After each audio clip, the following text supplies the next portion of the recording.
What's up, guys? On this episode of Scars and Stripes, we got Bob Ninja. Bob Ninja is an Army Delta Special Forces and a former CIA agent. He served overseas in Panama, Iraq, Afghanistan, and all over the world. On this episode, we go in full detail on war in Afghanistan, war in Iraq, war in Panama. Is the CIA really politically driven? Are they straight by the book? We cover it all. If you guys haven't yet, please head over to the YouTube, subscribe, like, donate. Let's help build this channel up and bring awareness to all the veterans around the world and make a change.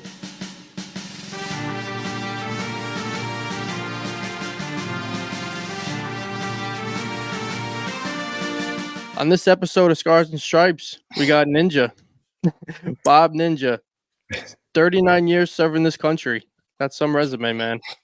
10 years as a U.S. Army Special Operator, 29-year career in the Army, 3 years as a diplomatic security officer, and 16 years in the CIA. Retired twice. I'm trying to retire once, and you already lapped me twice. Man, that's some resume, brother. Yeah, thank you. That was 20 years in the Army total. 20 years total. Yeah. Wow. Yeah, that was plenty. Still plenty. Still plenty. So I always like to start, from the beginning for viewers. Sure. Like, where'd you grow up? Where were you born? Sure. Born and raised in Southern California. Started out as born in Palm Springs. Of course, that was only we moved out of there probably. I was still a baby, I think. And the rest of that time in the Los Angeles area. And then the majority of that time in the San Fernando Valley. So how would you take growing up in California? Because was it different then how it is now, as we see in the media? Oh yeah, absolutely. Yeah, it's always been a more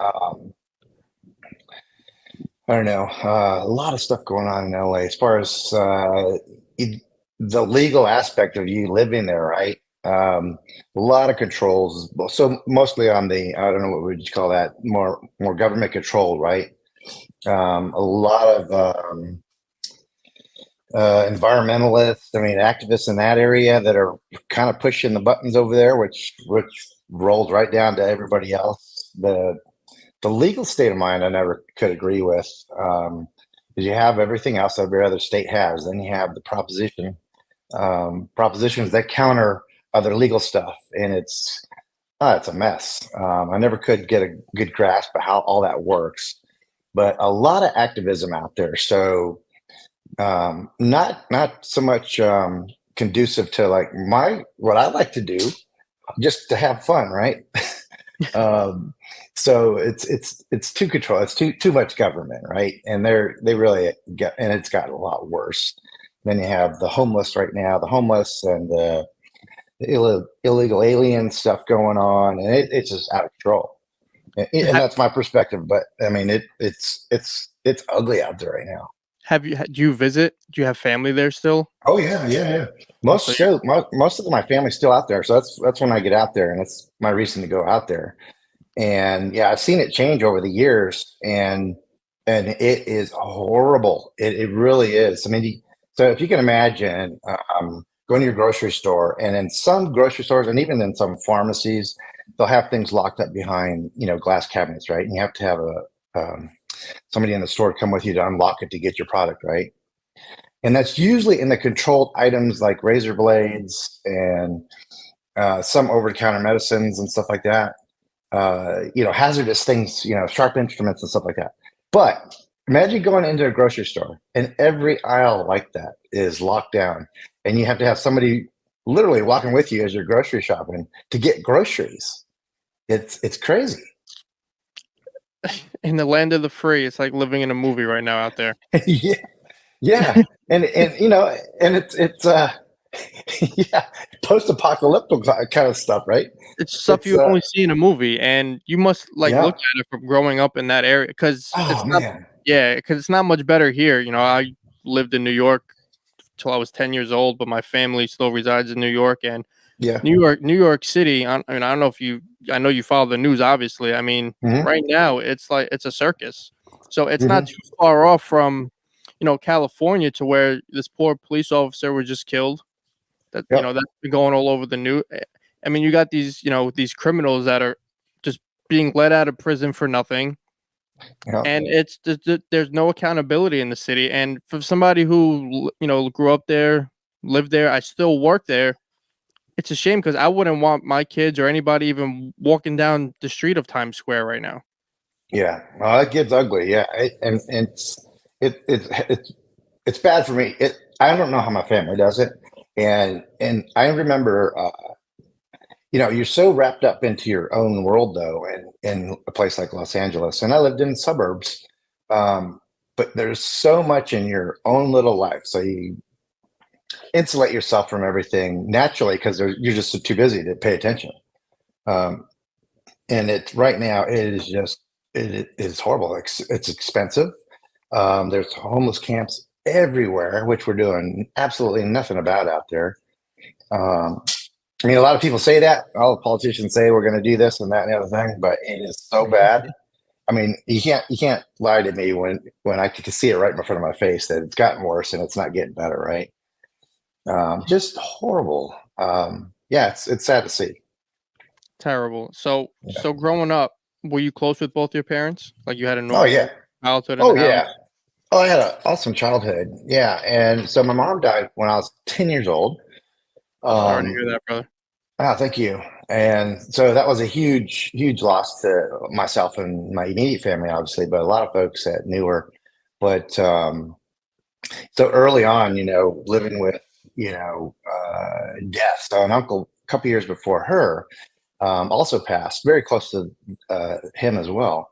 And so early on, learned those lessons. But then growing up in the greater Los Angeles County area, I mean, you're so exposed to loss, I guess, right? Friends that then you get into the teenage, you get a little mischievous, then you get into gangland stuff. I didn't personally, but I know people that went in those directions. So you really, at an early age, get used to just dealing with that kind of stuff. And that's your life, right? I didn't know any different. So how you were 10 years old? Obviously, you weren't a full adult, but how did you take it from 10 years old to, high school and your, teenage years, living without your mother, which is, can impact your life till the age you are now. Yeah. You Oh, I'm sure it had more than what I even know because I don't know any different, right? Um, uh, I mean, I hear great things that kids have their both parents, most of their lives, but that was what I had. I didn't know any different, so yeah, it was devastating to begin with. Um, and really, after that, it was large family, so large Mexican family. I mean, so everybody helped out, aunts, uncles, and everybody in the family. You know, probably would have done the same thing anyway. We've seen them a lot, helped out with, raising us, helping us along the way. Yeah, it was great. And that's what I knew. I didn't know any different. It was good. I didn't see anything. I didn't know any different, but yeah, it was all good. did you have any siblings growing up? Oh yeah, yeah. Got four sisters, two older and then two younger than me, Wow. and yeah, they. So that was back in the day when every family had like five or six kids, right? God bless your father. Yeah, exactly. Wow. Yeah, and so as now that you mentioned him, I mean, I can imagine, I can see it now. Only that I'm an adult now, right? And I know his loss because I lost a daughter to SIDS early on in her life, and to lose. So my mom died when I was 10. My two older sisters, subsequently died several years after. I mean, so they were still young. They were in their, I want to say, their 30s. So he lost two of his kids in their 30s, lost his wife. It's like, holy shit, man. And I didn't realize then the impact that it could have had on him, right? Until I started experiencing, losses. And I was like, so it's a natural thing that the more you get older, I guess, that the more and more you respect your parents and what they did for you. But yeah, man, I can't imagine, his brother, his wife, his two oldest kids. I mean, god dang. And so I really just totally get, I mean, probably the strongest man ever. Learned a lot from that. Um, just, adversity and dealing with adversity and those kind of things. You never would have known that, these things would have happened. And I didn't even realize that what kind of impact that would have on him until later on in life. I was like, wow, that's incredible. Is Dad still with us? Oh yeah. Oh yeah. Yeah, he's he's getting older and he's probably what 85 I think right now. Wow, God bless him. Yeah, he's suffering the effects. He had a stroke. Oh man, 4 or 5 years ago now. I don't know. It wasn't too long ago, but yeah. So he's hating life.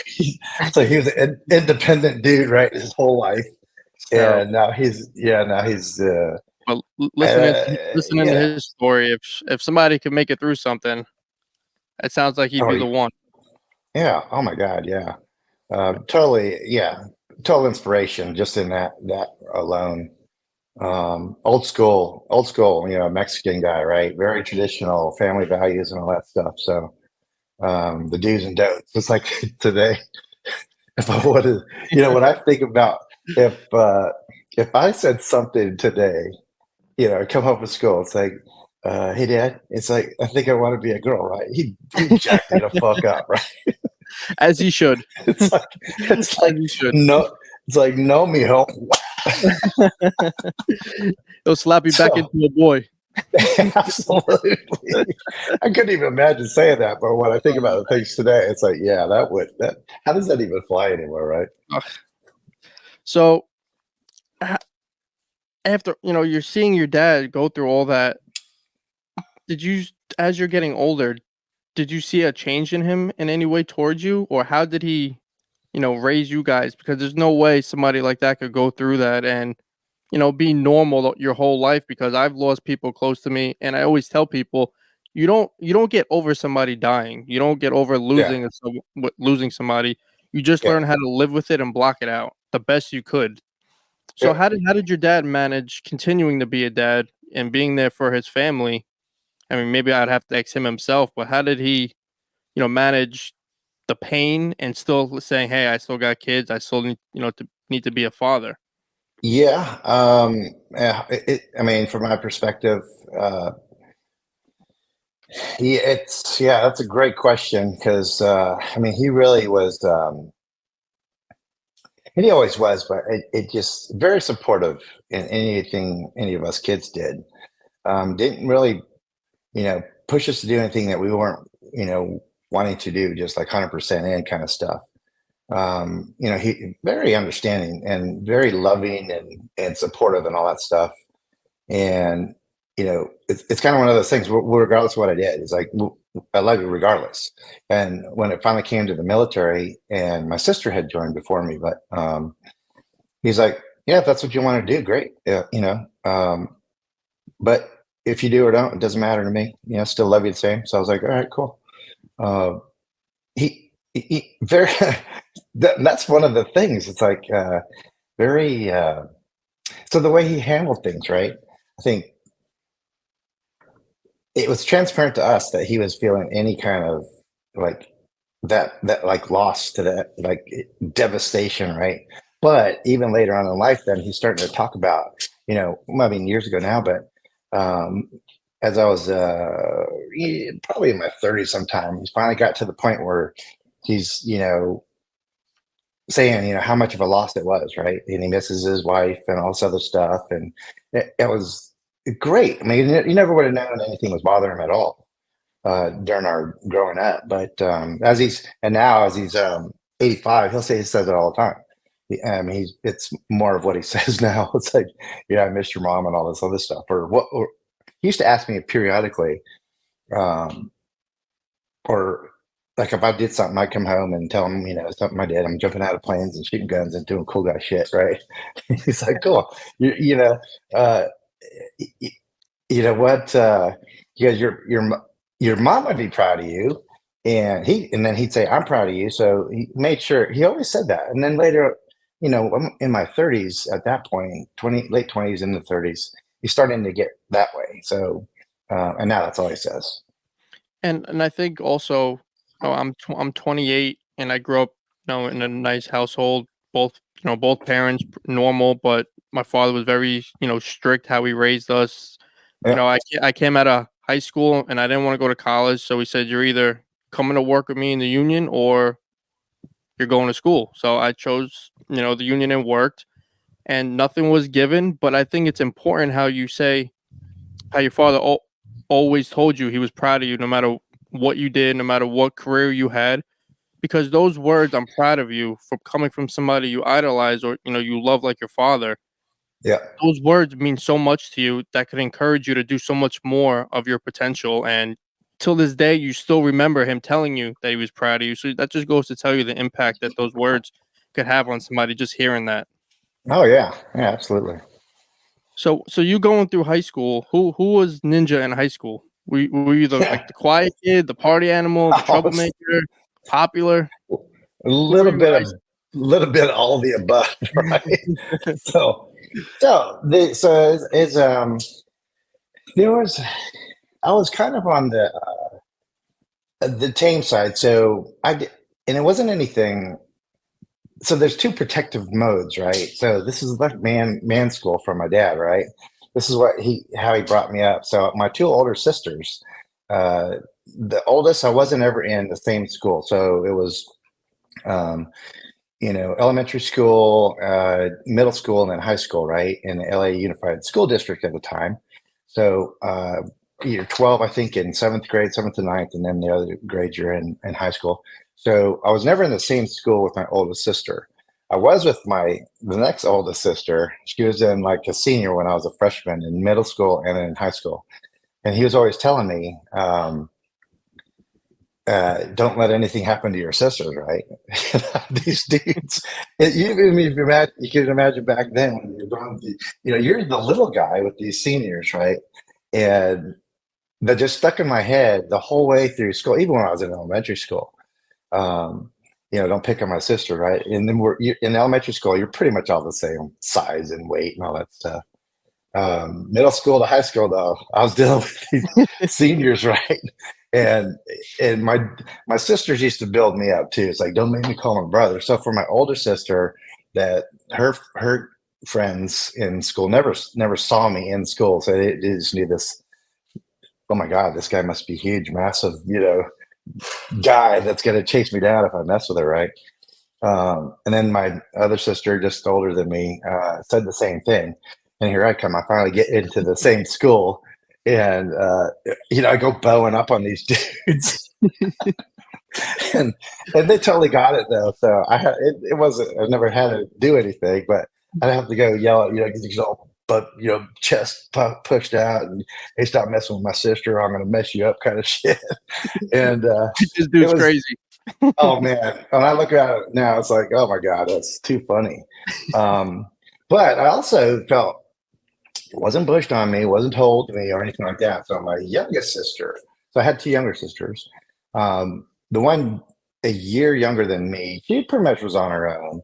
And everybody loved my little sister. And so I kind of took it upon myself to really watch after her. And again, it wasn't something that was told I needed to do or inferred in any way. I just felt that's what I need to do. That's what I'm going to do. Right. So through junior high, that's kind of who, it's kind of what and who kind of kept me on a straight path. Because, I would actually deny, going to have fun, doing kid shit. Right. And not because I never felt like I missed out on anything. Because there were times I go out with the guys and go to high school parties and stuff like that. Just go do stupid kid stuff and get into trouble and all that kind of thing. But that was kind of my always thing. Hey, I got to get back, and I didn't have to, but it's like, yeah, I got to get back. I've just felt like the being adult about it, right? Yeah, I got to go home. Like, it's close to midnight. Nothing good happens after midnight. I got to go, make sure my sister's okay. So that kind of kept me, as straight as I could through high school and the middle school years. So yeah, I got into, normal kid stuff, get into mischievous stuff and get into trouble and all those kind of things, but nothing serious, like a How did felony stuff. how did your sister feel about you being the protector? Because, they could take it to the opposite of, you know, leave me alone, especially those teenage years, like, the boyfriends and going out. Was she grateful that you were protective, or was she more, like the sister, get out of my room? Oh no, yeah, no. That was my other, two older sisters that. No, she loves me to this day. She loves every minute of that, being spoiled like that. Yeah, she's a very independent woman too, and always was. But uh, no, she just enjoyed all that stuff, and then even makes it a point to tell me now when we're talking about it, all that stuff you did, that made a difference. It's like, all right, cool, man. I was just doing it. I mean, I didn't, and it's one of those things I hear other people saying. You kind of in a similar situation, right, where they were forced to grow up too soon, right, or something like that, right? But I didn't see it that way. I just thought it was, that's what we do, right?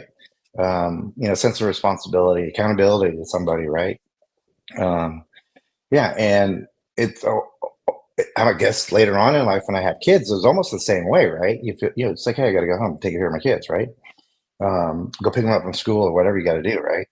And so that was kind of my kind of the same mindset I was in at the time. Did you guys grow up in a religious household? Like, was your father or family into religion? I know Mexican, big culture with religion, Catholic.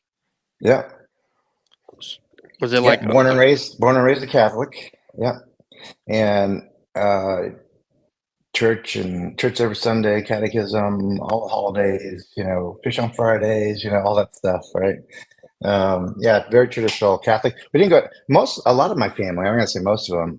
A lot of them, including my parents, went to Catholic school for most of their early years until high school. We went to a public school, but yeah, everybody went to church on Sundays and celebrated all the Catholic, holidays and all those kind of things. Yeah, similar to me in New York. I went to Catholic school from kindergarten all the way to third grade. Then went to Jersey, then went to public school, and I'm not a huge churchgoer, but I'm definitely into my faith and Yep. in Jesus and God, and I think there is a higher power than us. So Yeah. where was it? Did you come from a military family? Like, where did the whole aspiration for military even come a thought in your head?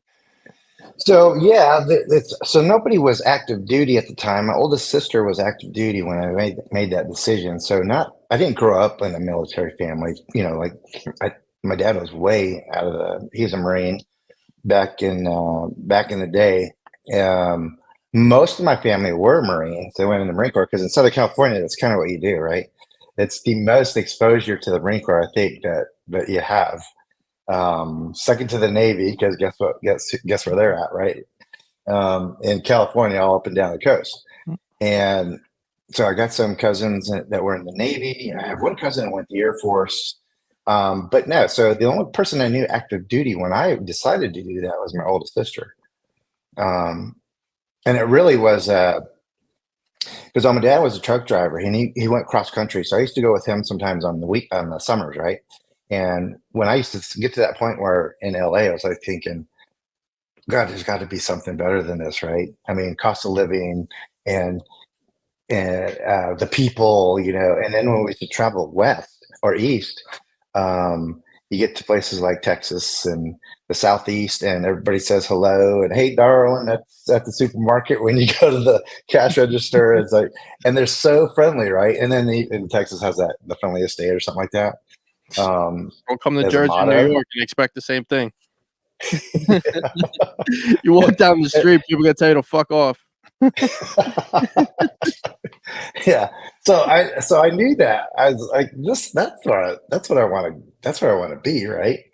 And then because it was too funny. It's like, it's almost like why are you being nice to me? What do you want from me, right? Kind of thing. Coming from Southern California and hearing that kind of stuff. Um, but yeah, that was a whole new thing. When I decided to join the army, that was kind of one of the things, right? It says I got to get somewhere and I wasn't really driven or motivated to do really anything. So in LA, it's so big, it's so expansive. You got to pick something and go with it, right? You're either gonna, you know, you have to do something just to make money, just to live there, right? And even have fun while you're there. Um, but and I was thinking, how do you do that, right? So from getting out of high school and then working at a toy store and going through the management trainee program and all those kind of things, I was thinking, is this it, right? This is going to be it, right? I'm going to make my way through this department store, toy store thing, and then I don't know. I don't even remember how much that was, what you made for salary at that time if you made it through the management system, but it was one of the things people did, right? Wasn't really aspiring to go to college and school. I was a good student. I wasn't a bad student. I wasn't a great student either. And I really wasn't motivated to be good to go to college or anything like that. So I just totally thought, I just never thought that was going to be a thing just from a monetary perspective, right? And so it was either get into construction, which a lot of kids do out there. That's kind of what everybody that I knew growing up in high school did, is work construction jobs during the summer. And then the older kids that were graduating went in and went full time into construction, which is a huge industry out there. Yeah, that was, and so joining an army, it was one of those things where, one, it's going to get me out of LA, out of Southern California for a little bit. But it's going to give me a job skill to come back and get into the construction industry is my whole intent in joining the army to begin with. Hell, then subsequently I just liked it too much and stayed a little bit longer. And for viewers, what year is this where you're making this decision? This is 1980. 1980. So in the unions now here in New York, I don't know how they have it in New Jersey with construction. They have programs now called helmets to hard hats, where if you served in any type of military, you could come join the unions in New York and you could start as an apprenticeship. Like I said, I don't know about LA. So, 1980, you make the decision that, all right, I'm going to the army. What was that conversation like with your dad? Was he surprised, shocked? No, yeah, oh yeah. But so one note on that whole apprenticeship thing, that was kind of the thing, right? Because he told me, he's like, well, if you want to do that, great, I support you. If that's not what you want to do, that's great too. But if you join the military, he didn't say any particular service. If you join the military, just do something that's going to benefit you on the outside, right? When you get out. And so when I thought about that, I started checking out, well, what is the industry in LA, right? Well, it's construction. And so I started looking at, just talking to recruiters. I was asking them, what about the biggest thing, and it's serious earth moving stuff that they do in construction, right? They just big earth movers things. And so that's what I was asking the recruiters. Can you get me into this? And so I can get out and do it here. And now all the guys that I knew that were doing that were like, hey man, you could come out at a certain level already, apprenticeship, and your apprenticeship was going to go quickly, and you're really easily into the hierarchy of the Teamsters, which is pretty common out there, the union out there. And yeah, I was like, okay, that sounds like great, man. I'm gonna bump it up a few steps in the union when I get out, and I'll have a pretty decent paying job. I was like, okay, that's gonna be cool. It's gonna work. So what made you pick the army? Was any other branch a consideration? The Marines? I know your sister was army. Was that why you picked the army, or was it something specific about the army? No, well, they're the ones who said, yeah, we can do exactly what you're asking and make you an engineer. And yeah, they're the only ones who said that, because I did check out everybody else. I checked out the Marines and the Air Force and the Navy. And the only thing I knew about the Navy and their engineering was the Seabees in the movie The Green Beret, right? So I knew they do engineer stuff. So I talked to those folks. They really couldn't guarantee or say that they're actually doing work while you're in the Navy. You get the job skill, but you're not actually working. And I wanted to ideally get the job, get the MOS, the military occupational specialty, not just the classification as somebody, but that I'm actually doing the work.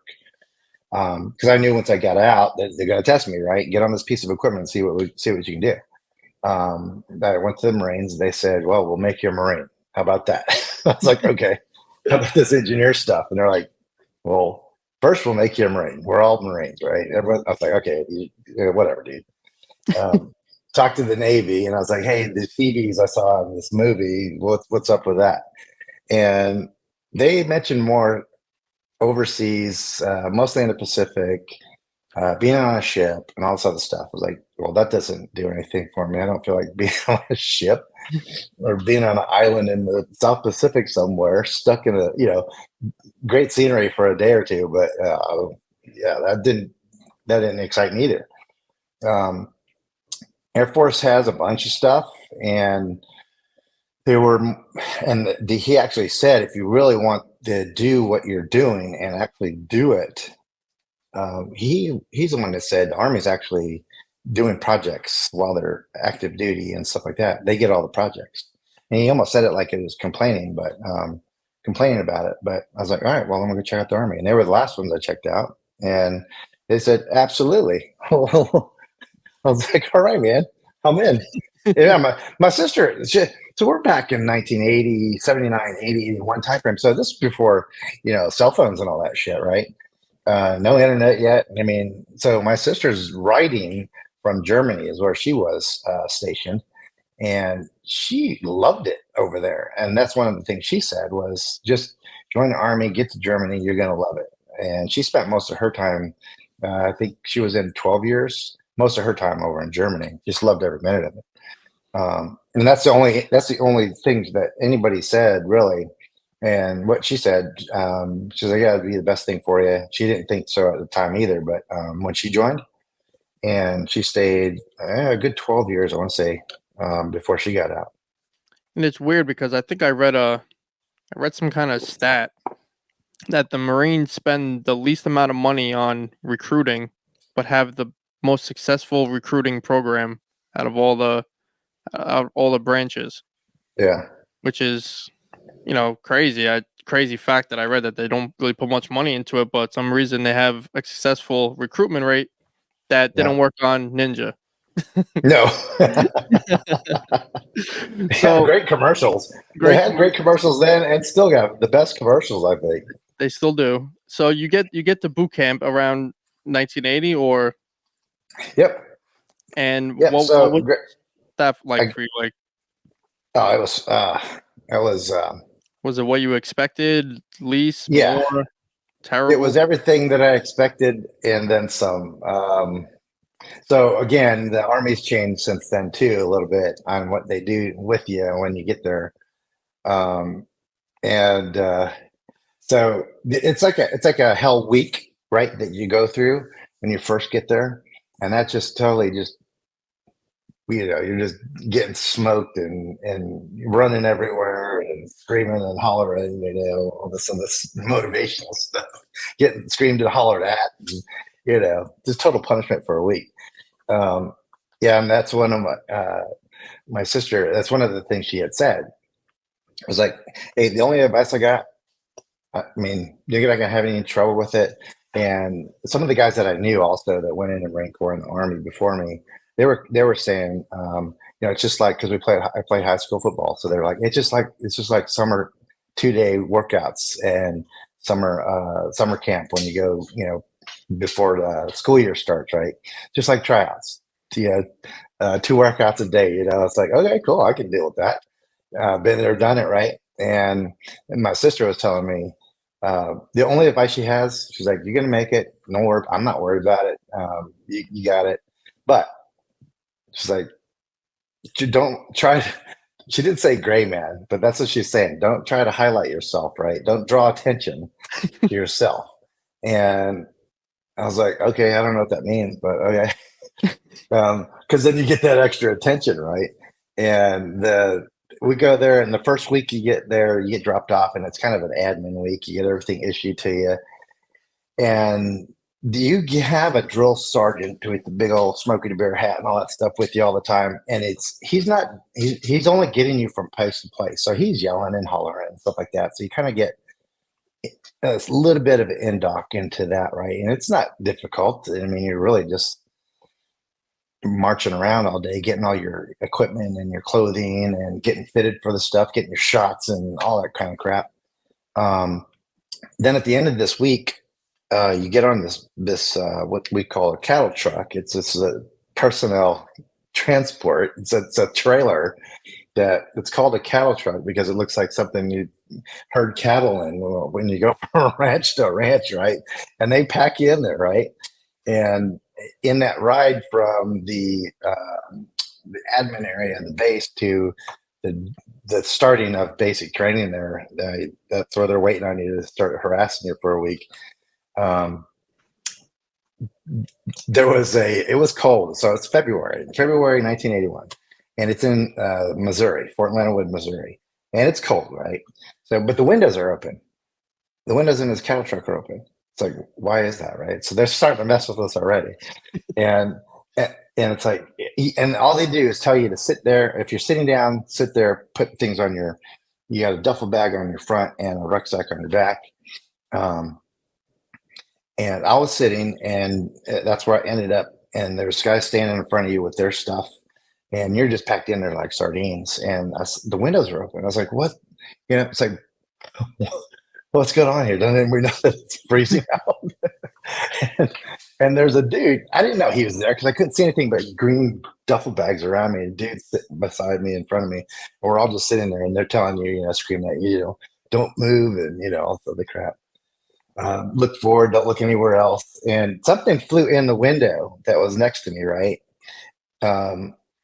Into the window and into the back of my collar, right? I didn't know what it was. I just was doing one of those things like, what the hell is that, right? And he said, don't do anything. So I'm sitting there looking straight ahead and, being obedient. And I didn't know there was one of the guys, the drill instructors on the cattle truck, because I couldn't see anything, right? And so I was like, well, let me just get that out, right? I did that. That's all I did. To yourself. Well, yeah. It was game on and day one, right?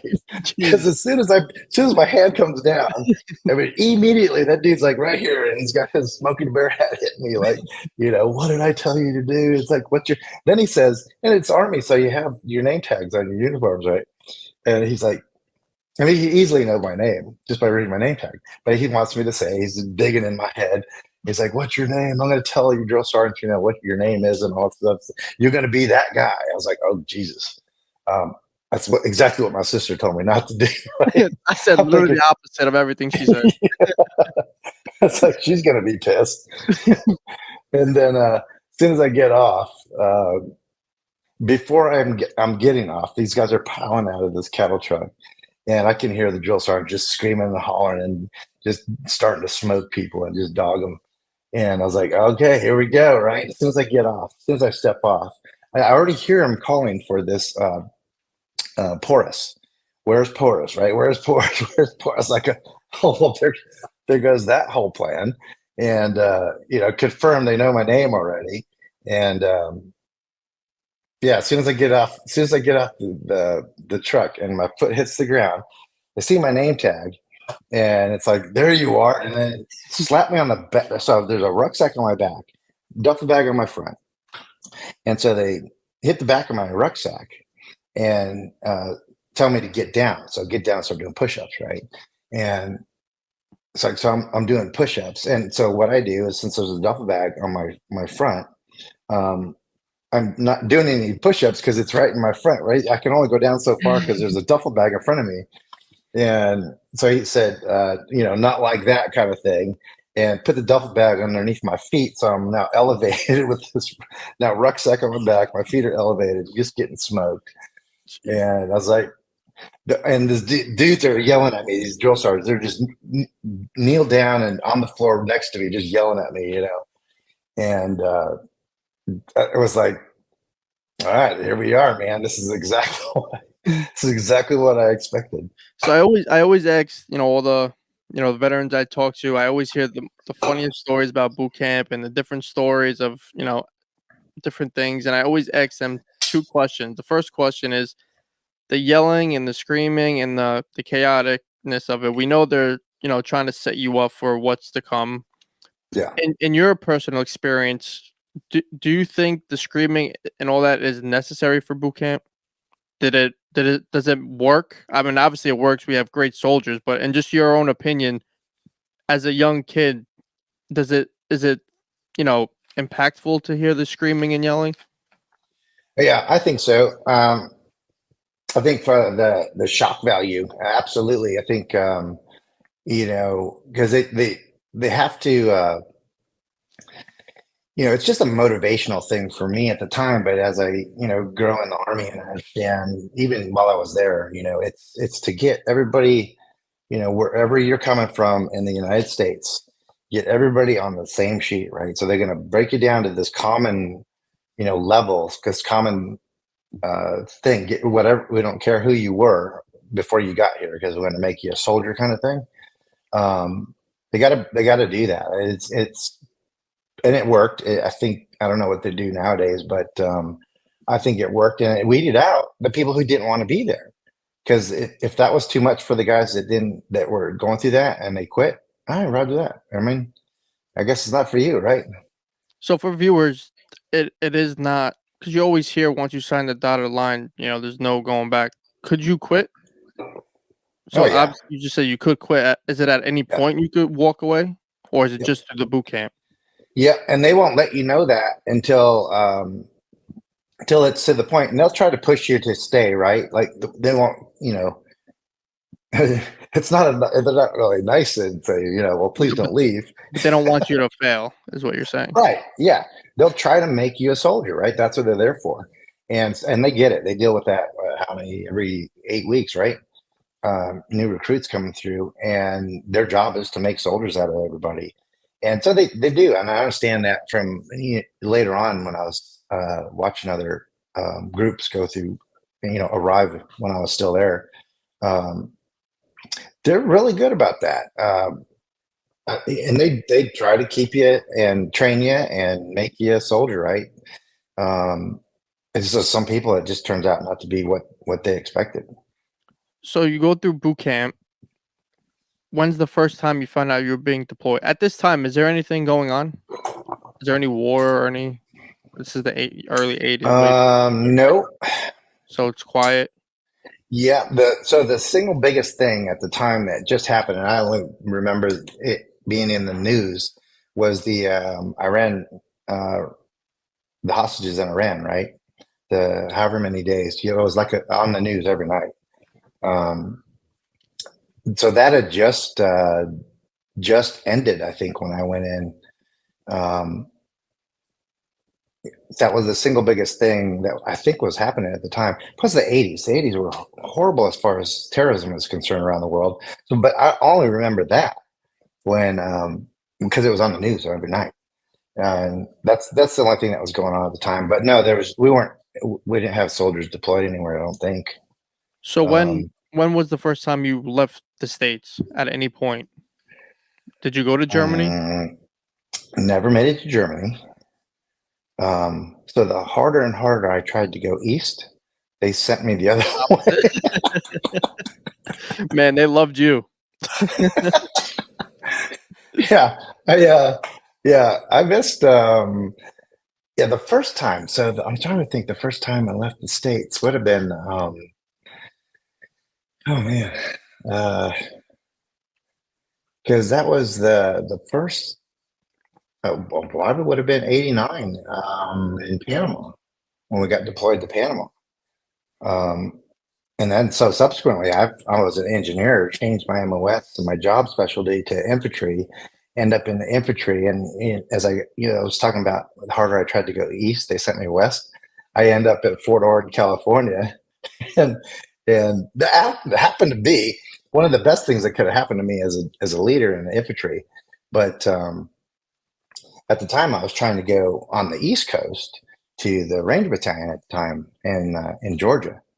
And I go to jump school. I spend some time in 82nd Airborne Division as I'm trying to, get through, change my MOS, get the infantry skills, the skill identifier, the MOS, and then I'm making my way south. So I was actually, in my mind, progressing towards that. Right, I go from Fort Meade, Maryland, as an engineer to Fort Drum, New York, as an engineer. Then I go to jump school, end up back in North Carolina, in the 82nd Airborne Division.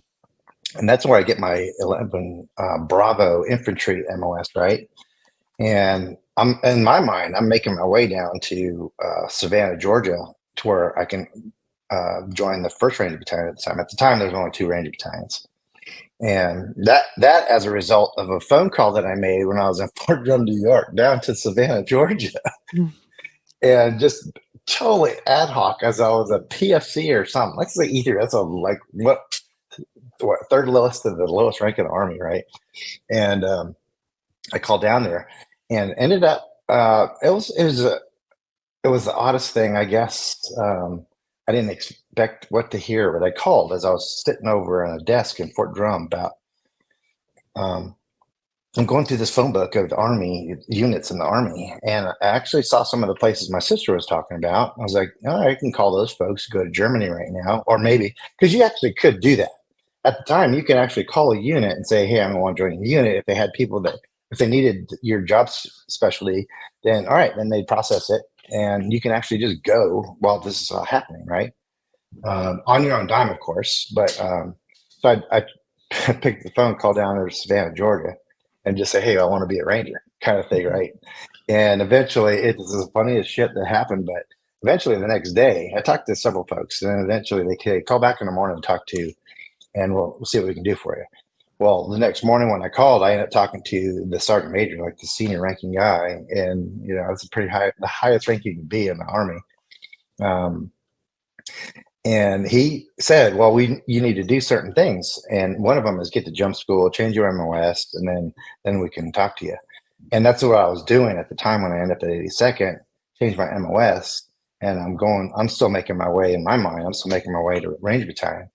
And I get down to Fort Benning, and officially they have to, like, that's where the School of Infantry is.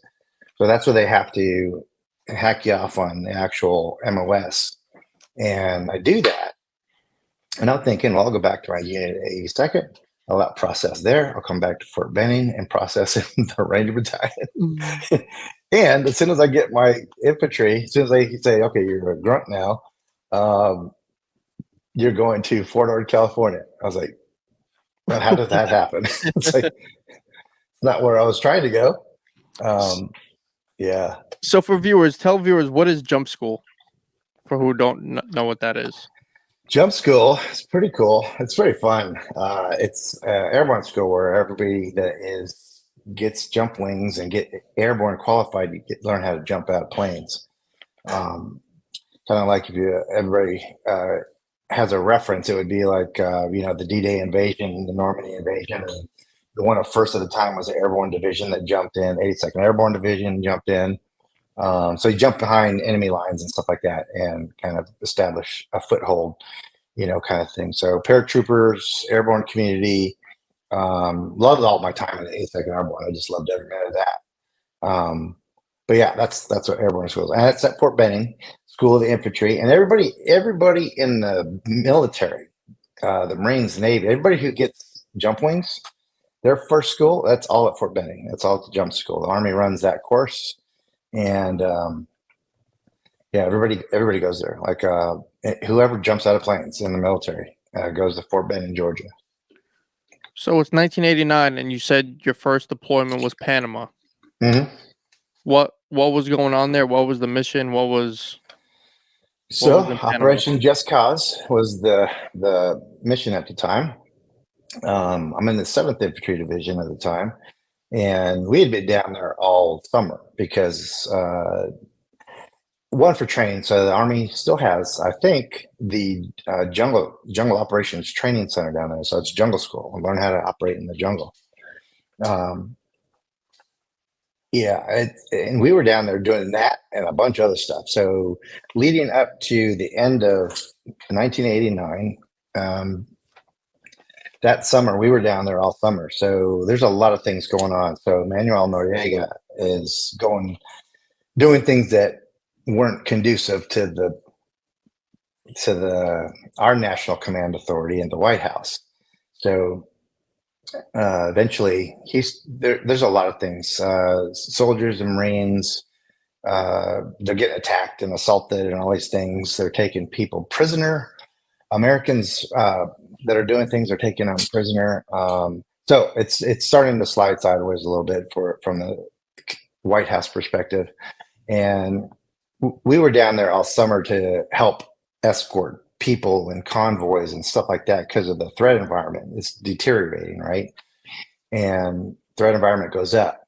So we're down there most of the summer of '89, and we go back for around Thanksgiving time and go back home to California.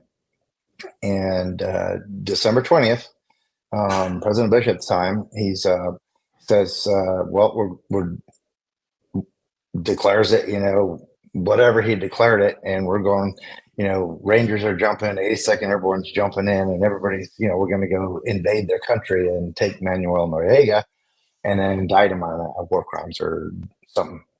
I'm not sure exactly what the charges were on that dude, but so we go down there, and Operation Just Cause, we share the city of Panama City with the 82nd Airborne. I think they had like the coast and inland, and we had from inland further inland into the jungle. So that was a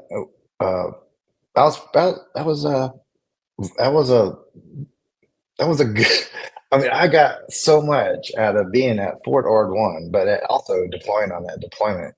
That, I mean, every time, the first time you go to a war or combat or something like that, it's really your validation of what you've been doing to prep yourself and your soldiers, and that was it for me. So kind of validation on, yes, I'm doing the right thing, and keep doing this, and I could see the other folks that weren't, so when we're at pre-war kind of stuff, you're just guessing on, this is what I need to be doing to prepare myself and my soldiers for war, and you're comparing yourself with everybody else. Why isn't everybody else doing this? Because I think this is what we need to be doing, but why is everybody else not doing what I'm doing, right? They're not doing as much or something, right? They're not being as hard on their soldiers, and they're not being as disciplinary with their soldiers and stuff like that. And I went and I was like, yep, totally validated my style, like my leadership style and techniques, and what I felt is what we needed to be doing to prepare ourselves. And then it was just like, then it's like any other war or combat, right? Weird things happen to to change your way of doing things, right? You're not in control of your environment. And and it was just, I couldn't ask for a better learning experience, really. So I think in this, this generation of, the last 20 so years, I think our generation only knows, because it's fresh in the memory, is the war in Iraq, the war in Afghanistan, all, what happened out there, Yep. for viewers. So when you first get to Panama and it's considered, a war zone, when is it similar to Iraq and Afghanistan, to where it's constant, gunfights, it's constant, chaos? Is it quieter? Is it not as much as you thought it would be compared to, these wars that we had recently? It's the same in a lot of contexts, and really it's the environment itself. That was a jungle, and then the deserts and the mountains and the deserts of Afghanistan and the deserts of Iraq. It's really, that's the biggest thing, right? But that does affect how you operate, because things don't operate as easily, just elevation wise, right? The humidity in Panama, the temperatures, right? A little bit different than you would expect to find anywhere else, but definitely in Iraq and Afghanistan, totally different. But kind of, I mean, it's similar in, well, it's we flew in on December 20th, the night of, and just getting there, right? So it's all the anticipation about going somewhere like that, right? Um, it's I don't know, it's kind of hard to explain, but it's like, okay, this is it. This is what you're getting ready to do, right? And when we get there, or on the way there, when we're deploying, um, and probably everybody's first time in here, I hear some people say the same things or similar things, right? We leave what is it, Travis Air Force Base in Northern California, and that was where we deployed, cut planes, and deployed from Fort Ord, California. And you expect a certain amount of things, right? Like, when are we getting, like, where's the ammunition we're going to take in with us? When do we start loading magazines and belt fed machine guns and shit like that? Um, so we expected that first, and then it was like, okay, when we get to Travis Air Force Base, before we get on the planes, that's where we're going to get the ammo. And that wasn't there either. So in our minds, the next place we land is Panama. Where did we get the ammo? Right? We need ammunition for these guns we're carrying. And we're flying, and they said, we'll get it on the ground. So it was like, what? It totally baffled all of us, right? A lot of us. And just so happens, apparently there was an attack or a mortars. They said the air base that we were landing in Panama, Panama Airport, or air base, is being attacked right now. They're being shelled, and they don't know if the runway is still serviceable for a plane to land on. And so we had to stop in, I can't remember what Air Force Base it was, but we're stopped in Texas. We landed in Texas, and we're there for indefinite numbers. They don't even know if we can land, period. So we might not even go, right? And that's what's going through our heads. And so we're there for a minute. I don't remember how long it was, but we're like, well, as long as we're here, can we get ammunition? And that Air Force Base wasn't equipped to have all the people that we had show up and all needing ammunition, right? Because that was just a ad hoc stop for us. And so we did get some. And some of us had ammunition before we got there. And then the rest of us would get plussed up and, all the stuff that we needed once we got on the ground. So that was kind of a weird thing. It's like, okay, well, I'm going to go in with my, I got, how many, 12, what was it?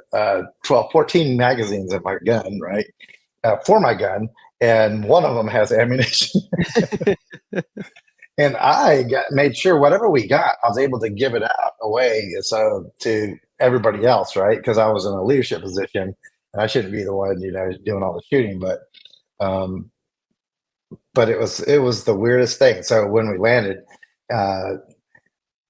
we hit the perimeter of the air base that we landed in, and then there was like just a matter of going to get stuff, right? Wherever the ammunition supply was, they were going to, coordinate to have it, distributed to all the folks. And as soon as we hit the ground, though, I went myself because I'm asking, my echelon, the higher echelon that I have to talk to and report to, hey, where's the ammunition? Let's get them locked and loaded in these guns and get ready to go, right? And nobody in my mind was, from my perspective, it wasn't a priority. And I was like, well, then let me do what I got to do to get my guys their stuff. And they have these little carts that they actually on air bases, and just to move things around the air base, like an ATV with a trailer, right? Yeah. They're not ATVs, but it's kind of like an ATV, right? And trailers. So I went and found out where they have this just stockpile of ammunition for everybody coming in the country. And so I was like, okay, well, let me borrow this ATV, right? And I started driving around to all these pallets of just bullets and rockets and grenades and everything else, right? We're just throwing them on this trailer. And I was going to take it over to the perimeter to my guys, and I was going to bring the cart back, right? But there's one of the supply dudes that was there. He's like, hey, where are you going with that? I was like, hey, I'm going to go distribute ammo. There goes Ninja bringing attention to himself. Yeah, yeah. And it's kind of a reoccurring theme all my life. Seriously. and so he's like, well, wait a minute. He's like, he goes, where do you work? Because I totally look different than him, obviously, that works there on the base. And he was an Air Force guy. He's like, well, let me take it to where you're going. He's like, okay, no problem. I get it. Let me drive you back, and so I can get my cart back. I was like, all right, cool, man. So we get back, and I start handing out all the belt fed ammunition for the saws, and M60 at the time was the machine gun that we had at the time. All the guys, here's frag grenades, here's AT4s, claymores, you name it, everything a grunt wants in their life, right? It's like, yes, let's go do this live fire thing, right? And got everybody their stuff. And then the Air Force dude took off. And then right after that, my platoon sergeant asked me, he's like, how much ammo do you need? Because he's getting ready to go, like, submit a request to get ammunition. And I said, we're good. He's like, how are you good? I was like, oh, I'm ready to go, man. We're ready to go. This squad of mine is ready to go. I got my little piece of pie taken care of. And then he's looked at me in shock, like, how did you do that, right? I was like, oh, I just walked over there and got it. It's like, doesn't take, I mean, we don't got time to do submitting forms and stuff. We're here. We're a band. And you can hear the firefights going on in town and all this stuff this whole time. I mean, from like a viewer's perspective, who has no knowledge of military, it would seem when you're going to war, you're going to a place where you're gonna take, gunfire. You would think ammunition would be like the number one thing that should be covered prior to getting there. Yeah. I mean, it's a little baffling to think that you're going to a war and the ammunition isn't the first thing that's checked off the list. Yeah, It's exactly. like going on a vacation to the island and not bringing a luggage with you. That's a good analogy. That's perfect. Yeah, so that's what it seems like from the outside perspective. Yeah, so it was pretty interesting. Yeah, to say the least. Definitely interesting. So finally you get the ammunition that you need. And is the vibe at this point around you guys to where you're so established in the military that there's no nerves, there's nothing, it's just go time? Or is there any human aspect that's like, oh shit, like this is not training anymore? This is this is the real thing. We're getting shot at. I could not come home.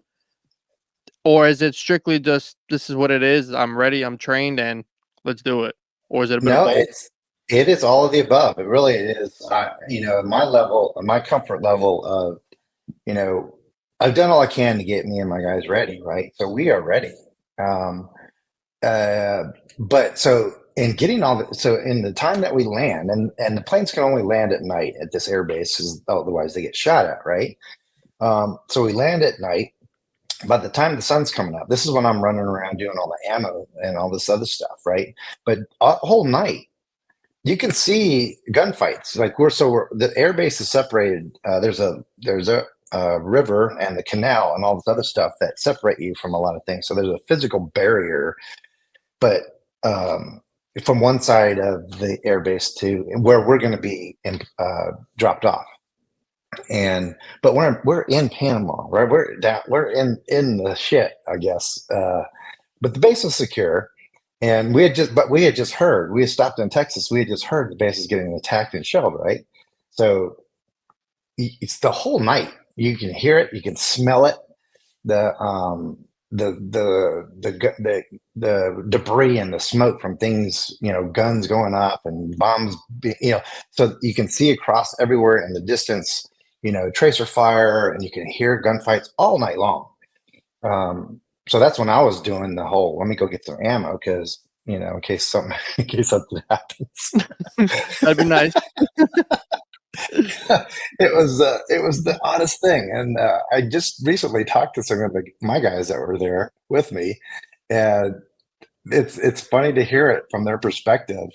But yeah, it's kind of the same thing. It's like we all there's anticipation. There's it's the unknown, and especially when you're there and you're seeing it right in front of you, like within eyesight, the firefights that are going on, you hear gunfire all over the place and things blowing up. And that night, that was the night of the invasion. So there was a lot of stuff going on.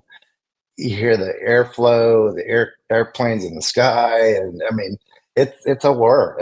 It's going pretty heavy. That's one of the busiest nights I think in that whole thing was the invasion night, and so that was kind of a lot of anticipation, a lot of you know, I was it wasn't a conscious thought of mine to try to be calm so my troops would be calm, but I was confident we were ready to face whatever we were getting ready to face. So you're in a leadership role, but this is also your first time in a combat situation Yep. as a leader. Do you specifically remember you and your squad getting shot at? Like your first, all right, Oh yeah. they're on Yeah. us, they're on us now. Do you remember Yeah. that pivotal Oh moment yeah. where it's at you? And how would you describe it the first time? Yeah. So initially, it just react to it, right? And it was almost, and then it's just like any live fire training or anything. You resort to your training, right? And for me, it was just react to it, just like it normally would any other time I reacted to it in training. And it wasn't a conscious thought anymore. We'd done it so many times. It was just a conscious thought. It just react. And it's just like, well, we've done this hundreds of times before in exercises, so there's no difference, right? That's kind of how my mindset was at the time.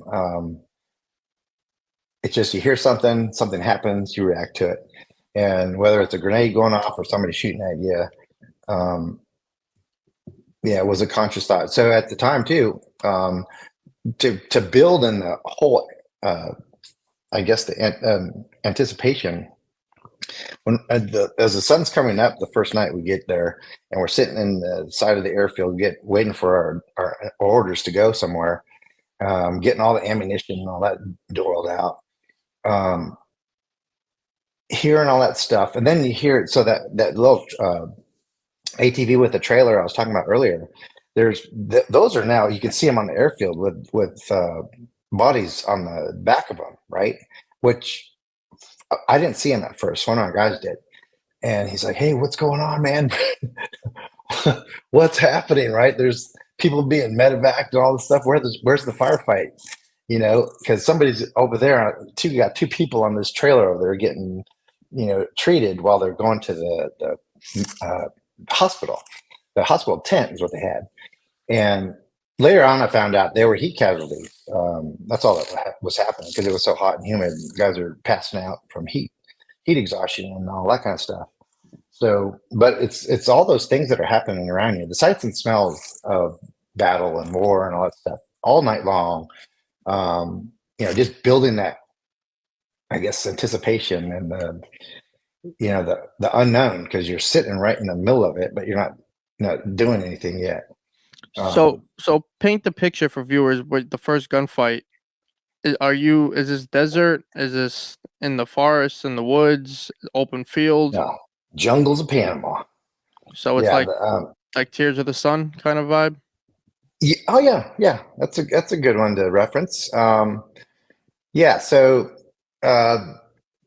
the we have to wait for the next night to infill to our spot, right? So we get there one night, and the night of the 20th, the next morning rises, and we were getting ammunition, all that stuff. And they're not going to infill us into the city until the sun drops that night, right? So we're there all day, and we're getting all food, water, ammunition, all that stuff, getting ready to go into the city that night. And night falls, trucks arrive, and we're getting ready to get dropped off in the city and get in it, right? And on the night of the 20th, there was so much destruction going on. All the stuff that we heard, we're starting to pass rubble, army tanks and track vehicles, and just you start seeing it and smelling it, the immediate effects of war. And we get to this one place that they're going to drop us off, and as we're assembling, the the there's some barbed wire and stuff. Somebody put some barbed wire out there, and then we show up and we're going to get dropped off and make our way into our sites, or we'll start patrolling and move into a defensive position later on the next morning. And so we're going to be patrolling all night, establishing security at a particular spot, and start defending this particular area, and then start operation combat patrols and recons and all that stuff from this one base or one perimeter. And when we got off, it's kind of there's nothing going on. You can still smell it. We can still hear gunfire in the distance and all that stuff. And the concertina wire, that was across the road. So they had it for the longest time, even before the invasion. There was a what do you call that? Like curfews at night, right? Nobody's allowed out after dark, I guess. No civilians, which would have made it easy for us to identify people. Hey, if you're on the street right now, it's too bad for you, because we have to treat you like a threat. You're not supposed to be out here, right? So we get out and start, doing our army stuff. We get out and get in the security positions, and a car rolls up, and car comes, like, they're hauling ass, right? And they see, I don't know if they got stuck in the concertina wire or not, but as they're hauling ass to this concertina, I see it, and then brakes squeal, and they stop, and I remember seeing something coming out from the car, like whoever that was just threw something out of the car, and whether that was anything, I have no idea. Turns out to be nothing at the end of the day, or it's like whether we threw it or they threw it, right? It was a grenade that went off.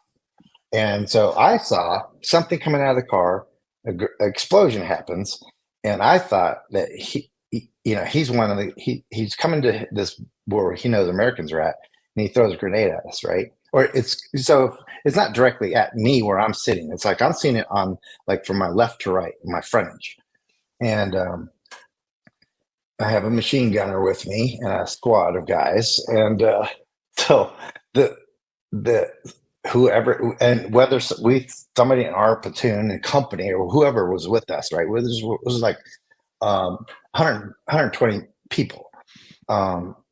Whether we threw something and it exploded, which would have been a grenade, or whether he threw something and it exploded, that I still don't know. But yeah, machine guns started opening up on him right away, and so that was like the first contact, right? And later on, we find out. So he gets treated. I'm not directly involved in it, but he gets treated. Whoever that was, somebody in our company or another company or somebody, they go out there and search the guy, and he's still alive. He gets medically treated and all that stuff. Gets shipped off somewhere to wherever he's treating. They're treating the wounded and all that stuff. But we later on find out, like weeks later, that he was okay, survived his injuries, and all that stuff. But I still don't know who that was, why they were there, and all this other stuff. And I can guess it was either he's out past curfew and he has to get to where he's going in a hurry before something bad happens, and then he got stuck in it. I still don't know if it was an actual bad guy or not, but there's people running around all over the place that night like that. And it's probably so hard to see the difference. I mean, you're so on edge and so on alert. I mean, it could take a split second determining a civilian to. I mean, you see it. You see it in the movies with the wars in Afghanistan and everything. You had women with bombs under their clothing, Yep. and Yep. so you have that split second to make a decision, and it's ultimately you versus them, your life versus theirs, and sometimes that's just war, wrong place, wrong time. Yep. Yeah, and it's another common thing about that too is so there is a uniform enemy, right? So the Battalion 2000 was the Panama's, army at the time. So the Battalion 2000, um, their uniform, their regular green and cami, the combination of green and camouflage uniforms. So it's a legitimate uniform, a military, right? But everybody else out there who are either sympathizers or I don't even want to call them that, but they're sympathizers. They're trying to help. They're in the fight too. There's Panamanians that are on that side. Um, they're not uniformed, so that was mostly who we faced out there. The non-uniform folks, which is that's a whole nother ballgame. Yeah. So that split second you have to determine friend or foe, like threat or no threat. Again, my first experience, everybody else's first experience at this, finding out, how that impacts, those decisions on shoot or no shoot. It's like there's the obvious ones where, yeah, you're shooting at us, we're shooting back, but I don't care who you are, you're shooting at us, you get shot back. It's like in Black Hawk Down. I always remember that scene when he's like, they're shooting at us. He's like, well, shoot back. I don't know if you remember that part, but I always laugh at that part. Yeah. So, that's a pretty so that scene, it's a good one because it does. So this is their first time too, right? The Rangers that were there, who's that statement right there, very common. Like, okay, it's like, okay, this is real, right? I can totally see that happening, and it's like, what do you do? Like, well, shoot back, right? I always laugh. I mean, I've never been in combat, but I always laugh at that part when he's like, well, shoot back. Yeah, it can be that confusing though. And you contribute that to more of, holy shit, this is happening? Or is there any like nervousness of, because you hear stories of shooting innocent or getting consequences? Is that more of a nervousness, hesitant because of that, or just more of in shock, you don't give a shit what you're shooting at this point? It's never happened to me per se. Well, it has, but so you get rules of engagement. You get told what the rules of engagement are. What has to happen for you to press the trigger on somebody, right? But there's never any clarity on all the things that are possible. So yeah, it's the first time you pull a trigger on somebody, or the first time somebody shoots at you, and then there's the rules of engagement you were talked about, and then there's is that a threat or no threat kind of thing? Is it a mistake? Is it a person who's maybe even making a mistake, right, and shooting at you because they thought you were somebody else, right? Right. So there's so many things that contribute to that kind of thing. So if you could even say it, is in all the wars you've been in, is rules of engagement, obviously to a point, is it really followed like strictly? Like Yeah. I'm saying, like, and who dictates this? The squad leader? No. So my level, like that, a squad leader, that we're just enforcing the rules, right? And no, that comes down from big stuff. That's White House on down. Actually, if they're in some of those decisions were made at that level when you're talking about Mogadishu and stuff like that. So that can happen at that level from the White House. Then it's DOD, then it's theater commanders, and then commanders on the ground who are establishing all these rules of engagements. And all I've ever been in those positions is until I got to the agency, I was always in a position of just enforcing the rules. And then my thing in Panama was when I told the guys for those reasons, right? So there's a lot of confusion on when to shoot, like, and all that kind of stuff, right? And some of my guys are asking me about it. And I said, what, if they're uniformed, if they're not uniformed, or if they're shooting at us and not uniformed, and all this other stuff. And they were like concerned about it. And I was like, okay, well, so let me take the burden off of you on making that decision. I said, if you see me shooting at somebody, if you see me shooting, find somebody to shoot at, right? That was kind of my initial guidance. Because then you can't go wrong. Then they could say, well, Sergeant Porras was shooting, so I was shooting, right? And that's what I wanted to give them, that freedom of thought, right? It's like, okay, if you see me shooting, shoot too, right? You're okay.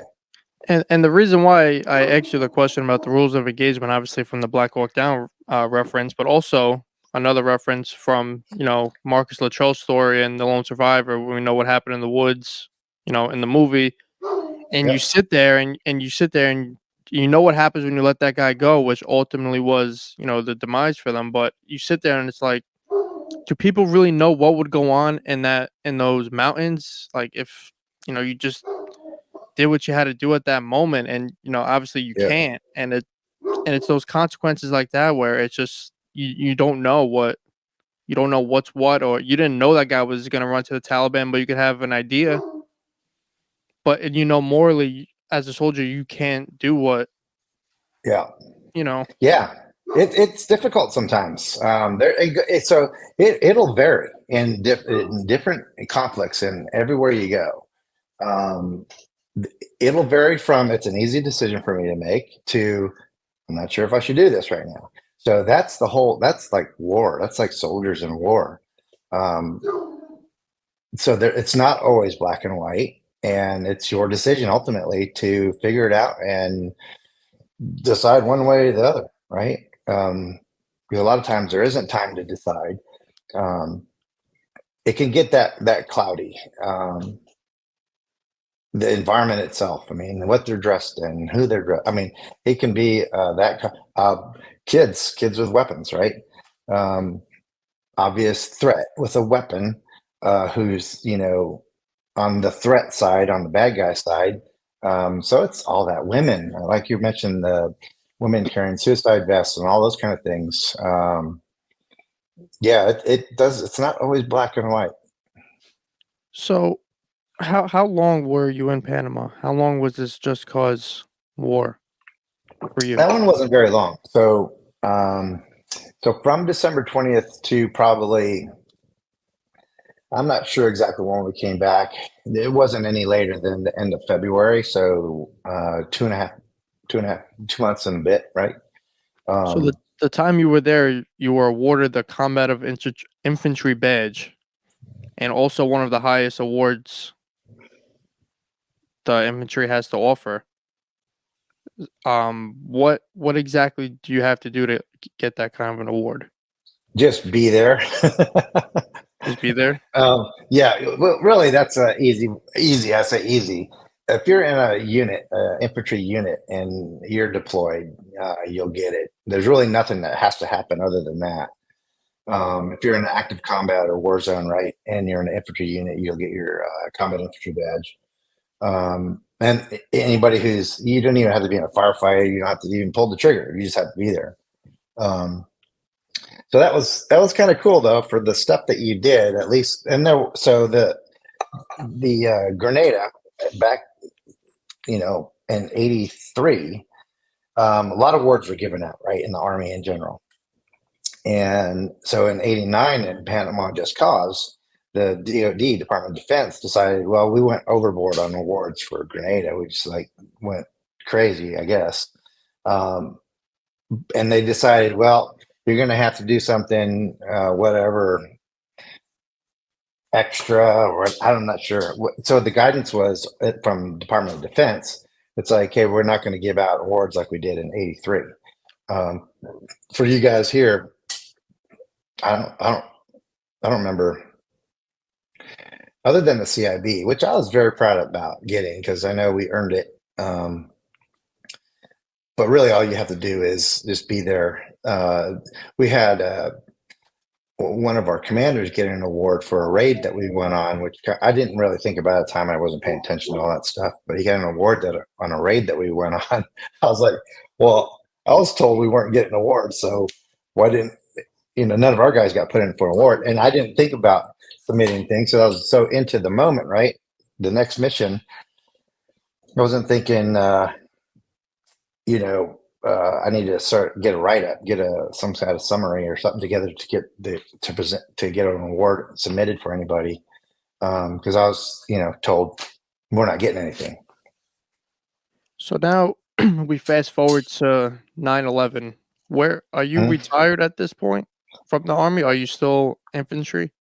I just retired, so 9/11 happened. So I already done my time at Special Mission Unit, deployed to Bosnia mostly for that stuff during that time frame. But yeah, I retired in July of that year, end of July in 2001, and I had just left the Washington D.C. area. So what my plan was when I retired out of the military, I'll go to work for all the people that I've worked with before. So FBI, State Department, and Secret Service, right? Are the three folks I was going to go interview with. And I did that. Skipped the FBI because what I had to do. I was going to go to a specific area in the FBI, but it was going to take too long to get to that point. And I was in college too, so I wanted to be able to go to school. And they said, well, we don't know about that. And that's one of the reasons why I decided to retire so I could finish school.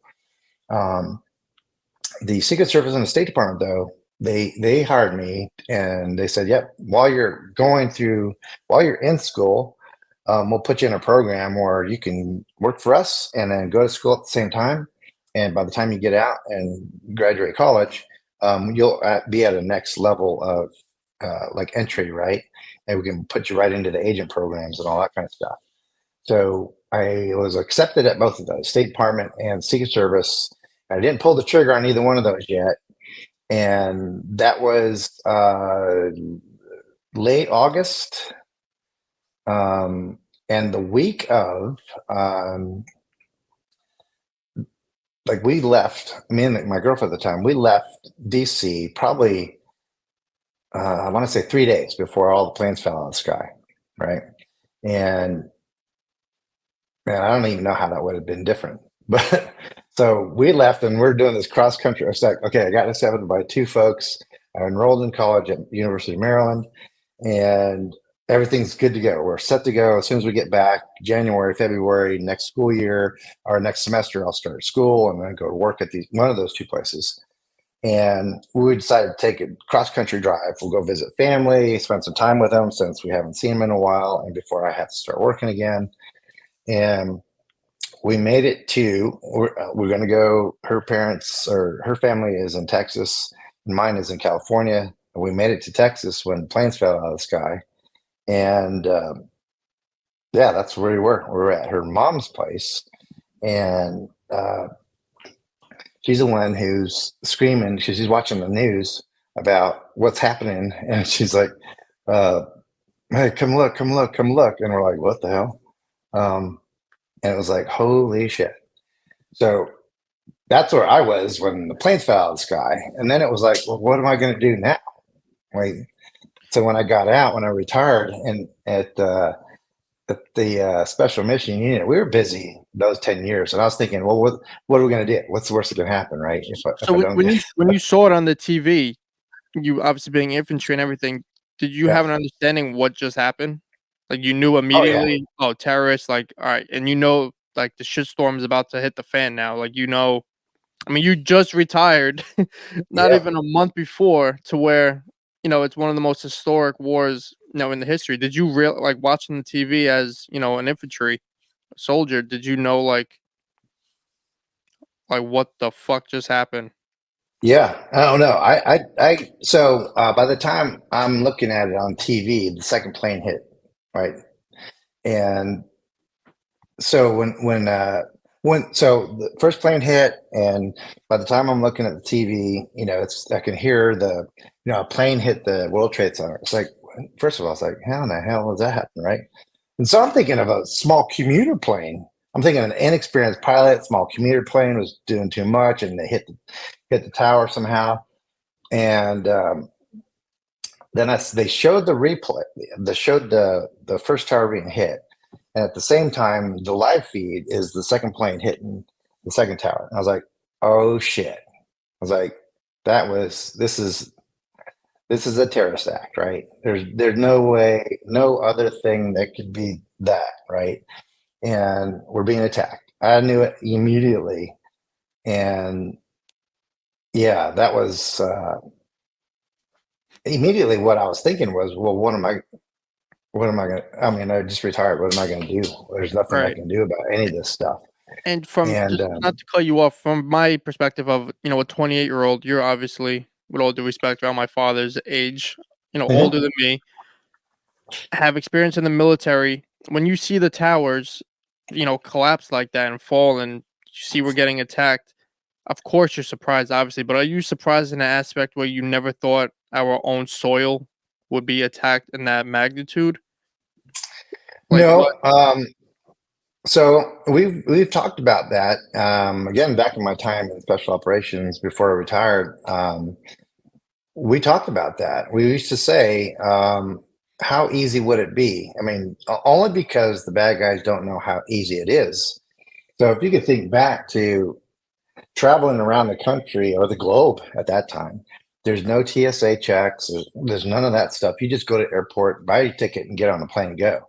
Right, yeah, I have Um, no experience with that. Like I said, that's where the age why I'm asking. Like traveling yeah. was I'm sort of different. Oh yeah. And then because we used to travel overseas all the time, it was even easier. You could drive yourself to the plane and sometimes and get on without a ticket and say, "Hey, I just want I'll pay you whatever I have in my hand for a flight to somewhere, right?" And so um, back to the 80s. So again, growing up in the 80s and you're hearing all the so airplane hijackings were crazy in the 80s, right? And terrorist activity was crazy in the 80s. Then in the 90s, it's still picking up, right? So the what is it? 92 or three, the World Trade Centers were bombed in the garage, right? And Right. there's other things. There are things happening. Then nobody's piecing these things together. Uh, a lot of stuff. If you paid attention to it, and now you can easily go back, in hindsight, and see the things that were happening that was building up to that, right? But at the time, it was like, so we actually talked about it in our team rooms. It's like, we get back from, I don't know, traveling around Africa and Southeast Asia, all the places that we were going. And it's like, wow, how easy was that to get on a plane? And you didn't need a passport. Nobody checked me. My luggage and bags I carried on didn't get checked. Nothing. Um, how easy would it be? How easy is it back in the day? How easy was it to hijack a plane? It was very easy. You just jumped on a plane and took it. Just like carjackings these days, right? But it was easy to do that with a major airline. Um, so we talked about it all the time. It's like, I'm glad they don't know, because how easy that is to get there and do that. So being in the military, when you finally find out who was behind it, in the military circles, have you guys ever heard of Bin Laden's name brought up to you prior to 9/11? Was Oh that ever? yeah. Oh, so he was already known around the Yep. military spaces. And Yep. what was the reputation behind it? Like, what was the references? Hearing his name. Uh, about Bin Laden. Yeah, he was the ultimate. Like, was he like on your guys' number one list, or was it not till Yeah. Yeah. 9/11 to where he So was? he made the FBI's most wanted list, I think, in the mid to early 90s. Um, but since oh man, since I want to say, since all the stuff that was happening, the Desert Storm and Desert Shield, all that time frame, right? Um, so we're talking late 80s. He was upset about it then, about uh, Americans, being over there, and how the Saudi government was uh, facilitating us going into Iraq at the time. And so that's when he really kind of started skyrocketing to the top, made it to the top of the FBI's most wanted list, somewhere around the mid 90s. So Al Qaeda at the time was just a thought in his head at the time, and he's assembling Al Qaeda at the time.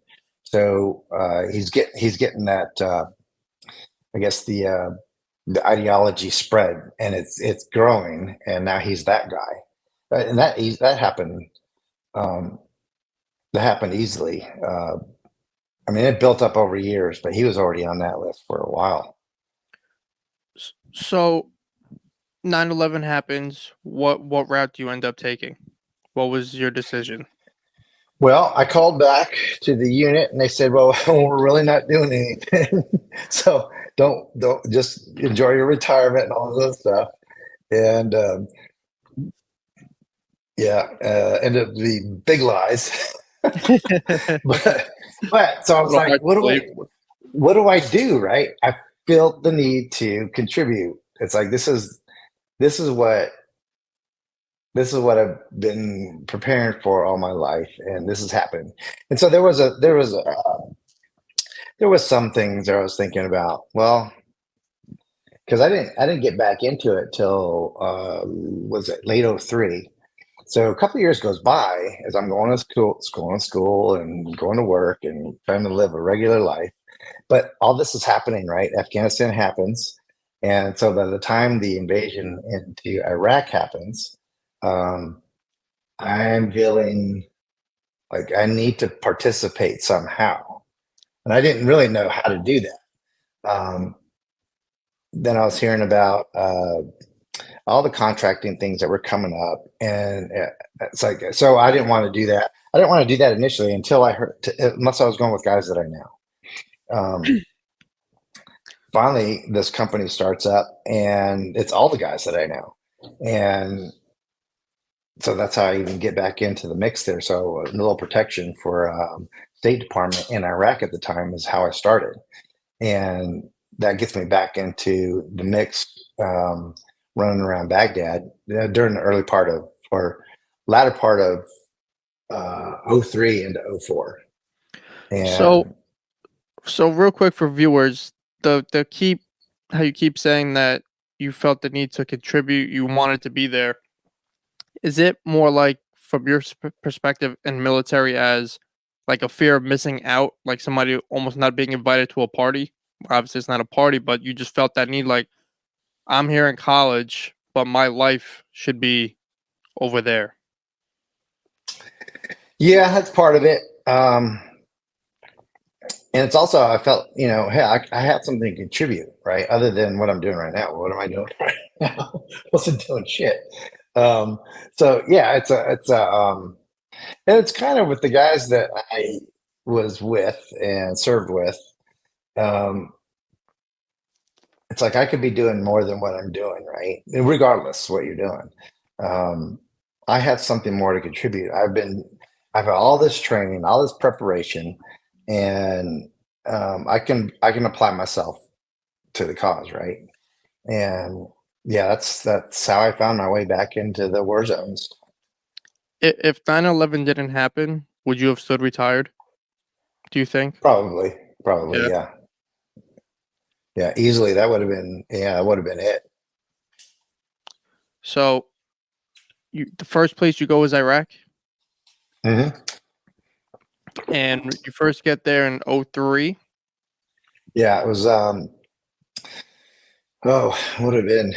By the time I get to Iraq, it's January. So, because we flew in, so as a contract company, we flew into Jordan, and we were going to drive in from Jordan, and it was right around New Year's. So I don't know if it was right before or right after that. But we do some training before we go, and then fly to Jordan, and then drive in from Jordan into Baghdad. And at this time, this is pretty much the height of where the war is starting to kick off. Yep. Um, how was it, being in Iraq during this time where this is fresh? It's chaotic, it's crazy, a little different than Panama. Oh yeah. Yeah. What what way was this, different for you? As did 9/11 have any effect on like the mentality of, you always hear everyone wanted to sign up military 9/11, being on the ground in Iraq? Did you feel that presence of this is different? Oh yeah. Yeah. Yeah. When we got there, I mean, it's it's full on, and the contrast to Panama doesn't even compare because when we're talking facing a well-equipped, well-armed, well-motivated enemy at that point, and they're coming after us hard. So that was huge, but it was everything that I had expected just before I got there, right? Um, yeah, it was total chaos, man. There was so much stuff going on at the time. Just literally, when you say the Wild Wild West, uh, yeah, it was a mess. But in my perspective, also, and my why I wanted to be there, how am I going to contribute? It's just part of it, right? This is what I signed up for, and let me do, so my on the arrogant side of things, right? This is what I was here for. This is what I was trained for. It's exactly what I was trained for, so let's do this, right? And so I already got out of my head all the other things that are in the military. Never ever once thought uh, I was going to get hurt, killed, or anything else, because you really don't think in those terms. You're always thinking, you know, just about the task, not about the mission. You're not talking, uh, you're not thinking about, your, getting shot or hurt, right? How easy it is to happen. But I mean, it's weird. It's kind of weird. I don't know that anybody ever thinks about that until it happens. Um, So I already had all that out of my head. Yeah, all the apprehension, all the anticipation from my time in the military. So it literally it wasn't anything like new to me. So it was like, yeah, this is exactly where I need to be. Um, Did you go back to Iraq as a team leader still? Do you still hold? Are you able to hold that rank after retiring? no, so I was project program manager for a contract company. So we were going to go train and protect people while we're there, right? Protect the State Department folks just to get around to what they needed to do. Plus, train and equip, guard forces and the local Iraqis to protect their own people in the same fashion and to help us protect our people. So just maneuvering around the war zone and the battlefield, with diplomats and all the other people, infrastructure folks that are trying to help, Iraq to get back to whatever they need to get back to, finance people and engineers and everybody else, right? And all we have to do is get them to where they need to be. We have to negotiate, navigate our way through this war zone to get them to go to work, right? And which is a lot easier said than done in some cases. And everything on the road. So there's this road, Route Irish, from the Green Zone to Baghdad International Airport, and that was like a ambush zone. Anybody who was on that road, you were going to get shot at, blown up, something, right? And so that was at the time. It was so we're talking early '04 now.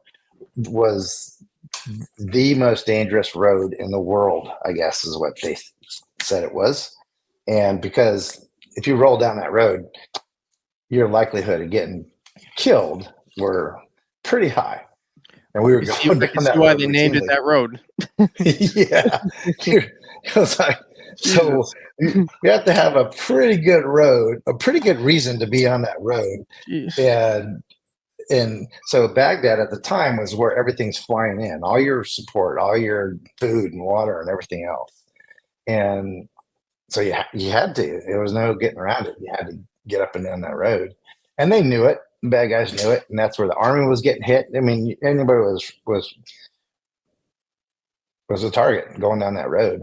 Um, it doesn't matter if you're a big mill or driving around in civilian vehicles, which we were. We were driving around in like BMWs and Pajeros, all not armored. They're just regular cars. Um, yeah, it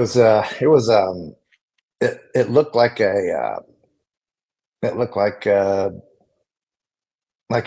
uh, I mean, there's rubbled cars. There's cars that were attacked that are still there, and you're swerving in and out of these cars that are, just ashes at this point on the road as you're trying to get down this road.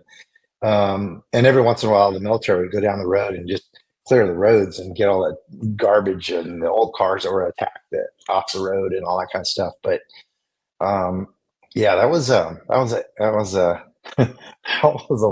wild time in Iraq, definitely.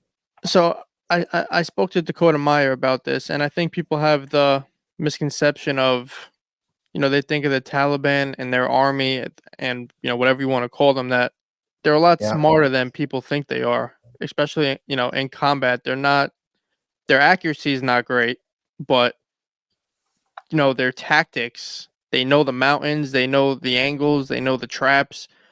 They're not an easy I mean, we're the best, military in the world, and there's no question Mhm. about it. But they Yep. weren't as dumb as what, people might think they were compared to some others. They were very strategic in how they approached, the attacks on us. Like, tell people, your experience. They weren't an easy enemy to face. Yeah, no, they're so it's not and it's yeah, they're it was a smart group, right? And so for part of that too, um they were using tactics and things that they had learned back in the 80s when we were working with the Mujahideen in the mountains of Afghanistan who were fighting the Russians back in the day, right? So it wasn't like they weren't trained and they didn't know. They were just cave dwellers and until war comes. But no, they and then if uh, in Afghanistan, totally a little bit different because they've been fighting wars for centuries, right? Iraq, they had just finished 10 years before that, or however long that was, their war with Iran. So they weren't strangers to any combat and strategy and stuff like that. They've been fighting for decades, if not generations, right? And it's not that difficult, right? Um, in the military, right? We'll train guys to do all these things, but uh, and it's not difficult to figure it out, right? Where can we get them where they least expect it? One, and then most vulnerable, right? Very easy to put something like that together.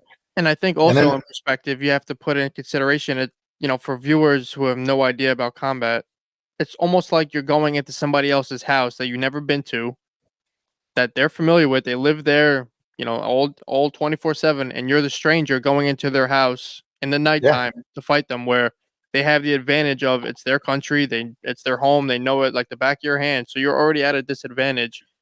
It's like an away game that you don't know that they know in a way. yeah, yeah. I think the home intrusion analogy you have is perfect, and they have the motivation to fight you. That's the thing. The ideology and the motivation, right? Is all they need to do whatever it is they do, and they're not gonna move.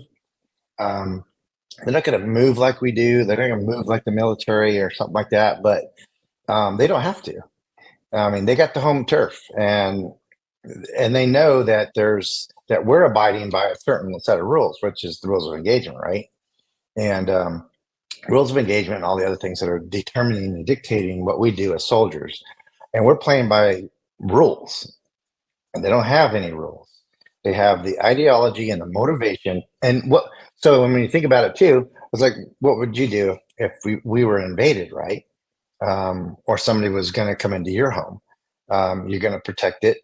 Well, I would like to think so, but you're going to protect it and defend it to the best of your ability, right? It's like, and you're going to get, offended by somebody trying to break into your house, right? You'd be Yeah. surprised in New Jersey where you can't just defend your house. Yeah. Yeah, Yeah. I hear you. I don't know if you're familiar Yeah. with New Jersey laws. It has to be an equal playing field. So if it's midnight and you hear somebody in your house and they break into your house in New Jersey and they have a knife, you have to retaliate with a knife. If Oh, they have shit. a knife and you have a gun, you broke the law of you can't you can fight it in court, but in New Jersey it's equal. You have to be on an equal playing field with. You can't just kill them, and or else you're toast. Holy crap! No, I So didn't that's know that. yeah. So that's another reason to leave the state. Yeah, that sucks. It's terrible. Because my thing would be, don't bring a knife to a gunfight, right? Yeah, or I mean, and also in that moment, I don't really think you give a fuck about the consequences when it's you're saving your family. You worry about that later, Yeah, of course. yeah, but that's unfortunate though. You have to worry about that later.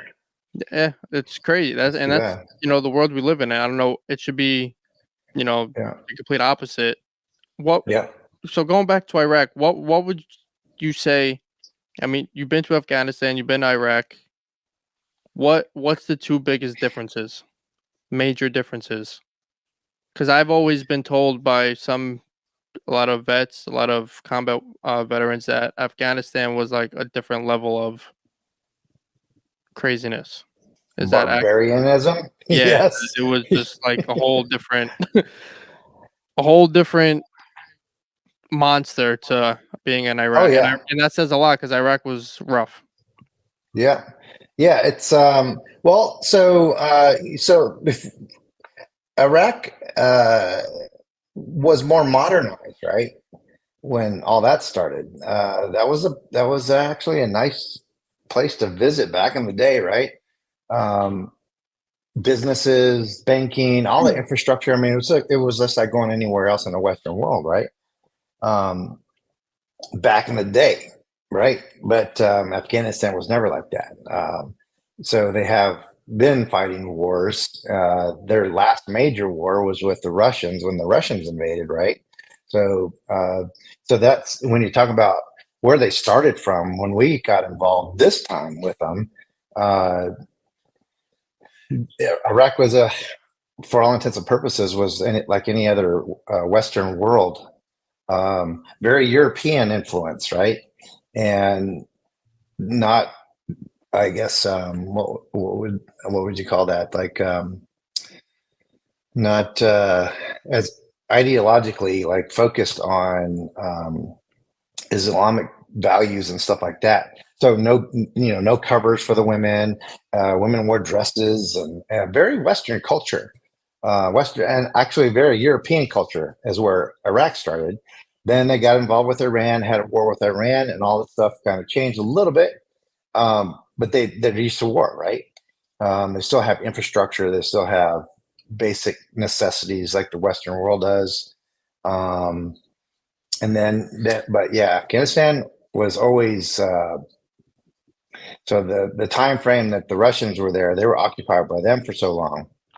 And then if we think back historically, they've been at war for centuries. Literally, everybody's tried to occupy and take over Afghanistan. Um, so a lot more austere to begin with. Like from an infrastructure, finance, banking, economy, all that stuff, very third world. Where Iraq, when we started our interaction with them post 9/11, they were very first world. And that was kind of one of the things, for bomb Iraq into, the Stone Age so we could build them back up kind of thing. And same thing in Afghanistan. So yeah, initially in both those things, I'll be honest with you. I've had some discussions with some vets that were in both of those, and we're kind of in a mindset like at the time Iraq kicks off, it's like why are we here? What was the deal? It's like Bin Laden doesn't have anything to do with this place anymore. He's over there in Afghanistan. So why were we even there to begin with? It's like, but we're all, soldiers and contractors and all that stuff. We're just doing, roger that. We'll do what we're told, do what we can for our country while we're here. Afghanistan totally, initially, I think also because we're going after Bin Laden and his network, everybody was very, content with the reasons why we were there, because 9/11, right, and their responsibility for that stuff.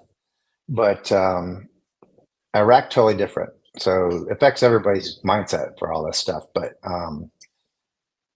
from those countries, and it's Afghanistan still Afghanistan, right? Still dirty and third world wherever you go. Iraq again, I don't know. I haven't been at either one of those lately, but I would assume they were all the people I knew in Iraq that were not involved in warring. Um, I'm sure they want good things, right? They want a nice living and they want those kind of things. They want to live in a nice home with power and water and those kind of things, and an economy that they can, a free economy. That's a real huge difference between the two places.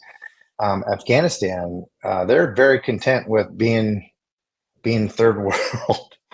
um, it, so it's a whole mindset, just how do they want to live the rest of their lives? How do they want their children to grow up? They're in Afghanistan, very content with just living the way they are. Third world. First world, probably Iraq will bounce back at one point. I don't know where they are in the world economy and status, but I'm sure they're wanting the best for their people. First world infrastructure and economies and those kind of things. So, if I could ask, so why, in your opinion, why were you guys in Iraq?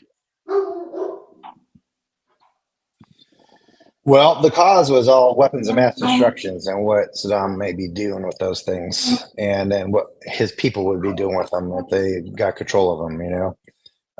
So that was what the actual cause was. And really, for me, as a contractor in Iraq, as long as we're there, as long as we're going to have our people there, I'm going to do my best to keep them safe, right? And I wasn't really thinking on a daily level, a daily basis on, we're helping Iraq as a whole, as a country, to be a better country, which is some of the people that I had with me to protecting them. That was their job, right? Teach them how to get a banking system and economy and how to, be a country. Not so sure that they, in both cases, I'm not so sure that our people on the diplomatic side of things, it's like we want the mistake, I think, generally speaking, we do wrong is we're going to make you be like America, which is not ever going to happen because there's only one America, right? Like literally and figuratively, there's only one America, but that's why people come to America, right? And I think as a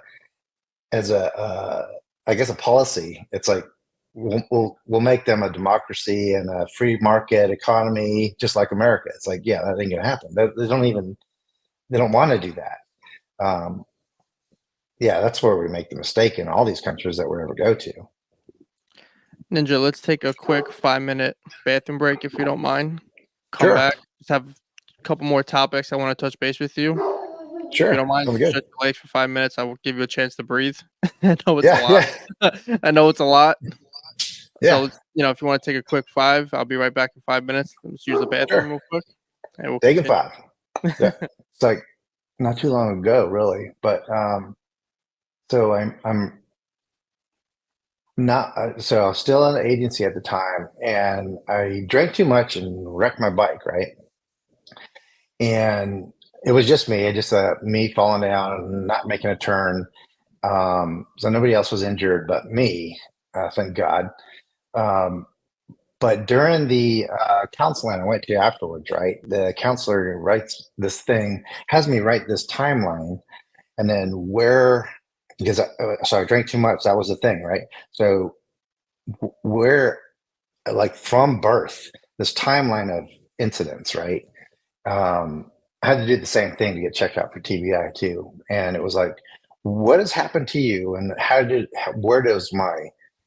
where did that happen? Like correlate incident to alcohol, right? And that's an interesting thing to do. I think everybody should do that. I always recommend that because it's like, so you celebrate too. You drink a lot when you celebrate, right? Like good things happen. It's like drinking has nothing to do with like just bad things. You celebrate. Your favorite football team just won a Super Bowl, right? You're drinking, or baseball team, whatever you're into, right? And And the counselor was like, so from when did I start experiencing loss, right? And that was when I was a kid. And when my mom died, or my uncle died, then my mom died. It's like almost back to back. So 69 to 72. We're only talking a couple of years there. Um, and then friends along the way too, especially post 9/11. Um, uh, just people dying. It's like, wow, and it's like, hey, well, toss one up for whoever just died, right? Celebrate their life. And then good times, births of people and marriages and uh, kids, and there's a lot of good times in there too. But the counselor was like, "Oh my god!" It's like, what? It's like, how did you survive this mentally and emotionally all these years, right? And so when I wrecked my bike, I get this together. But that's really, to me, the pivotal. So there was times when I was like, um, it's like, okay, this is a bad situation, right? But I need to be here for the guys that are still here, right? So for my team that's still here, that's my motivation to keep going and to get my head straight. And it's like, wasn't my thought then to, well, this is it for me, because I can't do this anymore. So there was always the motivation behind those times when, okay, I got to get back into it. I got to be there for the guys, right? And until I did that, until I wrecked my bike, um, and wrote up that timeline, and then the counseling for a lot of other reasons helped me better to understand, you know, uh, it's all there. It's all for a purpose. It's all for a reason. It all happens for a reason somehow, some way. I don't understand it. I don't have to understand it either. I just know that everything happens for a reason, and it's not up to me to belabor why that is, right? The fact that I'm here, so that gave me a sense of, instead of having the teammates to go, hey, motivate me to get through this. Well, think right back to my kids. My kids are still around. Still need to be here for them. And then my grandkids and my girlfriend at the time, now my wife, was like, I still got to be here for her, and my sister and my dad who's still around. And that was one of the times where I felt probably the lowest times in my life, but that woke me up, right? It's like, okay, well, I was given a second chance. This is when it happened for me, and it's different for everybody, but that's when it happened for me. It was like, well, um, I was given a second chance, and I realized my purpose, right? You got to have a purpose to motivate you in life in general. But for guys who are struggling post their military careers, a lot of things were taken away from you, like your sense of purpose and teamwork and team just cohesiveness and those kind of things, like being there for somebody else, right? Um, that's when it happened for me. It's like, well, I still got family, friends, loved ones to be here for. That's my purpose now. And I realized that. And guess what? Those people that I just mentioned were there all along. So,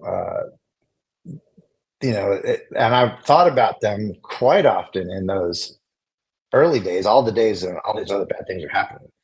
It's like, well, I still have my health, I still have my family, my kids, my sister, my dad, and everybody in my life, right? They've always been there. So there's like, when you really think about it, and I had to think about it then, I was forced to think about it. It's like there's like the people that are really there for you, the people that are really in your life. Like no shit. And there's somebody mentioned it the other day, and I keep using it now. It's like the 3 o'clock friends, right? There's the 6 p.m. friends and the 3 a.m. friends. And the 6 p.m. friends, they're like, well, it's getting late, and you call them and you meet them, and they're like, well, I'm home now. I got my wife or girlfriend or something, my kids, I got to do this, that, and the other thing. And the 3 a.m. friend you call is like, yeah, when and where are you at, right? And bring a shovel. Because it's like, so when you think about it, when I was forced to think about it then, there's the list of people that are on that 3 a.m. list for me and I guarantee it happens to everybody, that list of people who you think are your friends, even family, right? Who's really going to be there for you, when you make that call, when you're at your worst and you need help. That list gets really short really quick when you make an honest assessment of the people in your life who you think you're your friends, and even your family, close family, and who's really. I mean, I immediately right now, 5 people come to the top of my head. Then I can expand that a little bit more, obviously. So just got recently married last weekend, really. And those are the only people I invited in my life to this wedding, is like those people. And it's really spanned all my life. But even on the smaller short list for me, my youngest sister, the one I was taking care of, I guess you can say I was taking care of, helped her in her younger years. My daughter, dad can't make it because he can't travel right now, but all the friends and that were there were those people. And we had a pretty good showing. And during that process too, I was working on my list, like who if I ask is going to come to this wedding, right? And the list of people like confirmed it for me. It's like, these are those people. Yeah, it's so that was kind of one of the things. If everybody can do that, that's a hard thing to do, though. It took for me to be in an accident, hit my head on the asphalt, and give myself another concussion, contributed to my TBI. It took that for me, and it happens for everybody at different times. And the guys that are struggling, I mean, it's more important probably for the people in their lives to understand. I know I've been there too for other people. It's hard to be supportive when that person doesn't realize what's going on with them, right? And that's what I've also learned is like, hey man, everybody's got to come to that point in their own time and place, and all you can do is be there when it happens. I mean, give them all the support and love all the way through it, but you understand that they're going to just be hard headed about it. And it took me to crash my bike and hit my head on the asphalt to come to realize that. And I think for me, it helps to have a Catholic background and a belief in God and Jesus Christ and all that stuff to help me to, to believe. It actually helped me in a lot of cases with what I did in the military and the agency to have those kind of beliefs. And I guess I'm not a good Catholic. I'm a good Christian, I guess you could say. So I believe in God and religion and the power of prayer and all that stuff, because I've seen it work. I've seen it work full, like right in front of my face. So, but not everybody's like that, and that's what worked for me. But yeah, it's difficult, and I get it. But and you literally have to be that. I want to be that person to other people now, right? The 3 a.m. person. So that I just really before I heard that, and that was just recently too, but that analogy about 3 and 6 p.m., 6 p.m. and 3 a.m. person. I wanted to, so that motivates me now. I want to be that person to everybody else, for the people, especially the people in my life that are those people. Those people I talked about, my sister, daughter, my new wife, my dad, all those folks. I want to be there. I want to be that person for them now. And all the friends that I had at our wedding. That's my motivation now to, don't get so wrapped up in my head about myself, because there's other people that need me more than I need myself. Right. So I guess it helped in that regard, but in getting that help too, and counseling, that's what made me understand where I'm at right now.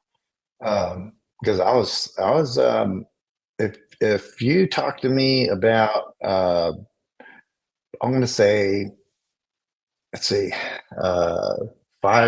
over 5 years ago, it'd be a totally different conversation, because I was an angry man. I was like, I'm fine. I don't have anything wrong with me, and it's all about me and everything else. So probably 5, maybe 10 years ago, I would have been just a total ass.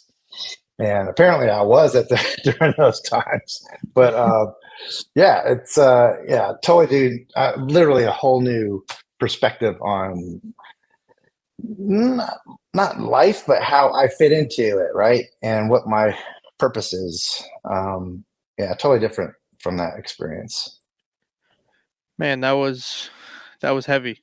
That was the everything you said was, spot on, and from somebody, who looks up to you, and at my age, I'm, taking it all in to see how I could put it into my own life. I'm sorry, I know that was a loaded question or heavy question for you to answer. Um, do you even now, do you ever sit back and think about like what I spoke about it with Dakota. It's not normal. It's not a normal job you guys have. It's not normal what you see. It's not normal what you do. Have you Yeah, ever, because in the moment maybe you don't realize it, you know, being post war now, do you ever just sit by yourself and actually realize like what the fuck you saw?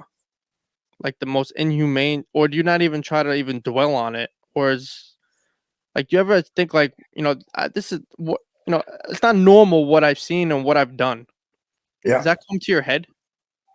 yeah. And it doesn't. I don't consciously think about it, but sometimes it just comes to you, right? It's like, what the fuck, you know? But so I wake up in the middle of the night. I used to wake up. I used to just, I don't know what I was thinking. I don't remember the dreams that I had, but used to wake up, and it's like, those are the thoughts that were going through my head, right? And it's weird. And again, I never remember anything that I've dreamt about, but it's like when it happened to me, it was like a moment uh, where what woke me up was a loud, high pitch, like just like a high pitched scream, right? Screech, or just a thing that woke me up. And then when I woke up, that's when I was consciously thinking about, some of the things that I was, had seen or been a part of or whatever it was, right? A bad incident in my life, a loss of a person, uh, what, and it doesn't happen as frequently as it used to. Um, but now I'm comfortable with, you know, over time being thinking about good things and experiencing good things, uh, and then reaffirming my faith and and those kind of things. And I told people there was one, and I didn't think about it then at the time. And so this is 2015, and I was talking about um, well, 2015 and 2010, two different huge times in my life that after the fact that these things happened, I wanted to tell people how to address these situations I was in, right? So and that was prompted from a guy, one of my teammates, who was asking, it's like, that was awesome what happened, what you did, and it was like picture perfect, and everything you did was like perfectly executed. But how did you even think about doing what you did? And I was like, well, I don't know. I was just acting. I was just reacting to what happened, right? That's what I thought was the best thing to do. And apparently, I guess it was the best thing to do at the time. And then I got to thinking about it, not so much in 2010, the 2009 incident in Afghanistan, but then the 2014 incident. And when I was asked about that one, they said, what was your like? How did you even think about doing the things that you did? I was like, well, uh, I believe it was my faith, right? It's like I got to believe in that, and I got to be here for the people at the time. I got to be here in the moment for the people at this time, and that's what motivated me. I said to my guys and the people that asked that question, I was like, well, you know what? It doesn't matter if you're a believer or not, but that's what motivated me. That's what got me through these things, and yeah, that and the people in my life, that small list of people who I need to be there for. And they're like, wow, that's pretty cool. I was like, well, I don't know if it is or not. That's what got me through it. And that's why I made those decisions. So, growing up, obviously, it was no surprise that you struggled with the loss of your mom, your uncle. Bringing that sort of pain into the military, did you take it the same way, losing brothers and sisters in war, because you were so accustomed to it, or did you treat it did it hit differently in a war aspect compared to how you felt with losing your family members, or did it help you deal with losing brothers and sisters overseas? Well, I think it had something to do with my ability to deal with that kind of adversity, right? And that's just me, thinking about it. Um, but it's different. So for my uncle and my mom, totally different, and for my sisters as well, because my mom and two older sisters died of cancer, and so it's like, so you're left more then in those situations with like, why does that happen, right? Why them? How does that? Why is it them that had these things going on that they ended up dying from? So from on the guys that died later on in combat and war and stuff like that, you almost have like, well, yeah, that could happen to any one of us. Kind of, Yeah, so it has it like doesn't. closure to Yeah, it. yeah. And it's like, yeah, and you realize your own early on with the losses in life early on. I think um, your own as a human, things happen. um, your own. It is totally different. It's different, but you almost can understand it quicker if the guy's dying in combat or war, right? It's like, yeah, this is always, we always knew this was going to happen to one of us, and it happened to him. There is a lot of in both cases, there is a lot of survivor guilt, whether it's a family member from a disease or whether it's a guy in combat that a friend in combat, a buddy, teammate. You still have why them and not me, right? Kind of thing going on, and every one of those I think was all the same, like survivor guilt kind of stuff going on. And then the successes, all the successes still attribute to the same thing, right? It's like, why am I here dealing with this, right? Kind of a thing. Why am I going through this right now? It's have to be me. And guess what? Everything happens for a reason. You're there for a reason, right? And everybody around you is there to help you through this or to be with you through this for a reason. And then it just kind of around to that. I'll just roll with it. And another thing I always ask veterans, how is there anything you wish civilians understood about military that they might not? Any misconceptions, or is there anything you wish civilians understood about military service? Well, so I think the biggest thing is, we're all not monsters, and we're all not broken people. There's plenty of veterans out there that are making it just fine, and some are struggling, but more than others. But it's I guess it would be like dispel the myths. One of all, we're not just all warmongers, and we had a job to do, and if you're a professional in anything, you want to be the best at whatever it is you do. Yeah, that's the thing. It's like we weren't made into certain, animals, and we're just walking around like zombies, just doing what we're told. Um, I guess just like anything else, we're real people. Could be very productive if given a certain task, and I think there's a lot to be said about guys in the military, men and women. When I say guys, they have a lot to offer, but the mystique about and maybe they are struggling in life, but okay, uh, it's like everything else, right? If they have something to contribute and you can use that their whatever it is their specialty is. Understand that they might be having trouble and just be there in the end, right? And if there's programs that people can offer, then offer them, but also understand that every individual, it comes to that conclusion. They have to come to it themselves at whatever it is that time is, because you can't force somebody to see counseling as an example. It just has to happen. It has to be on their own time. What are some habits you developed in the military that you like, that you bring into your everyday life? Anything that sticks out that you learned in the military, a habit, Well, good or bad? discipline. Yeah, discipline once. Yeah,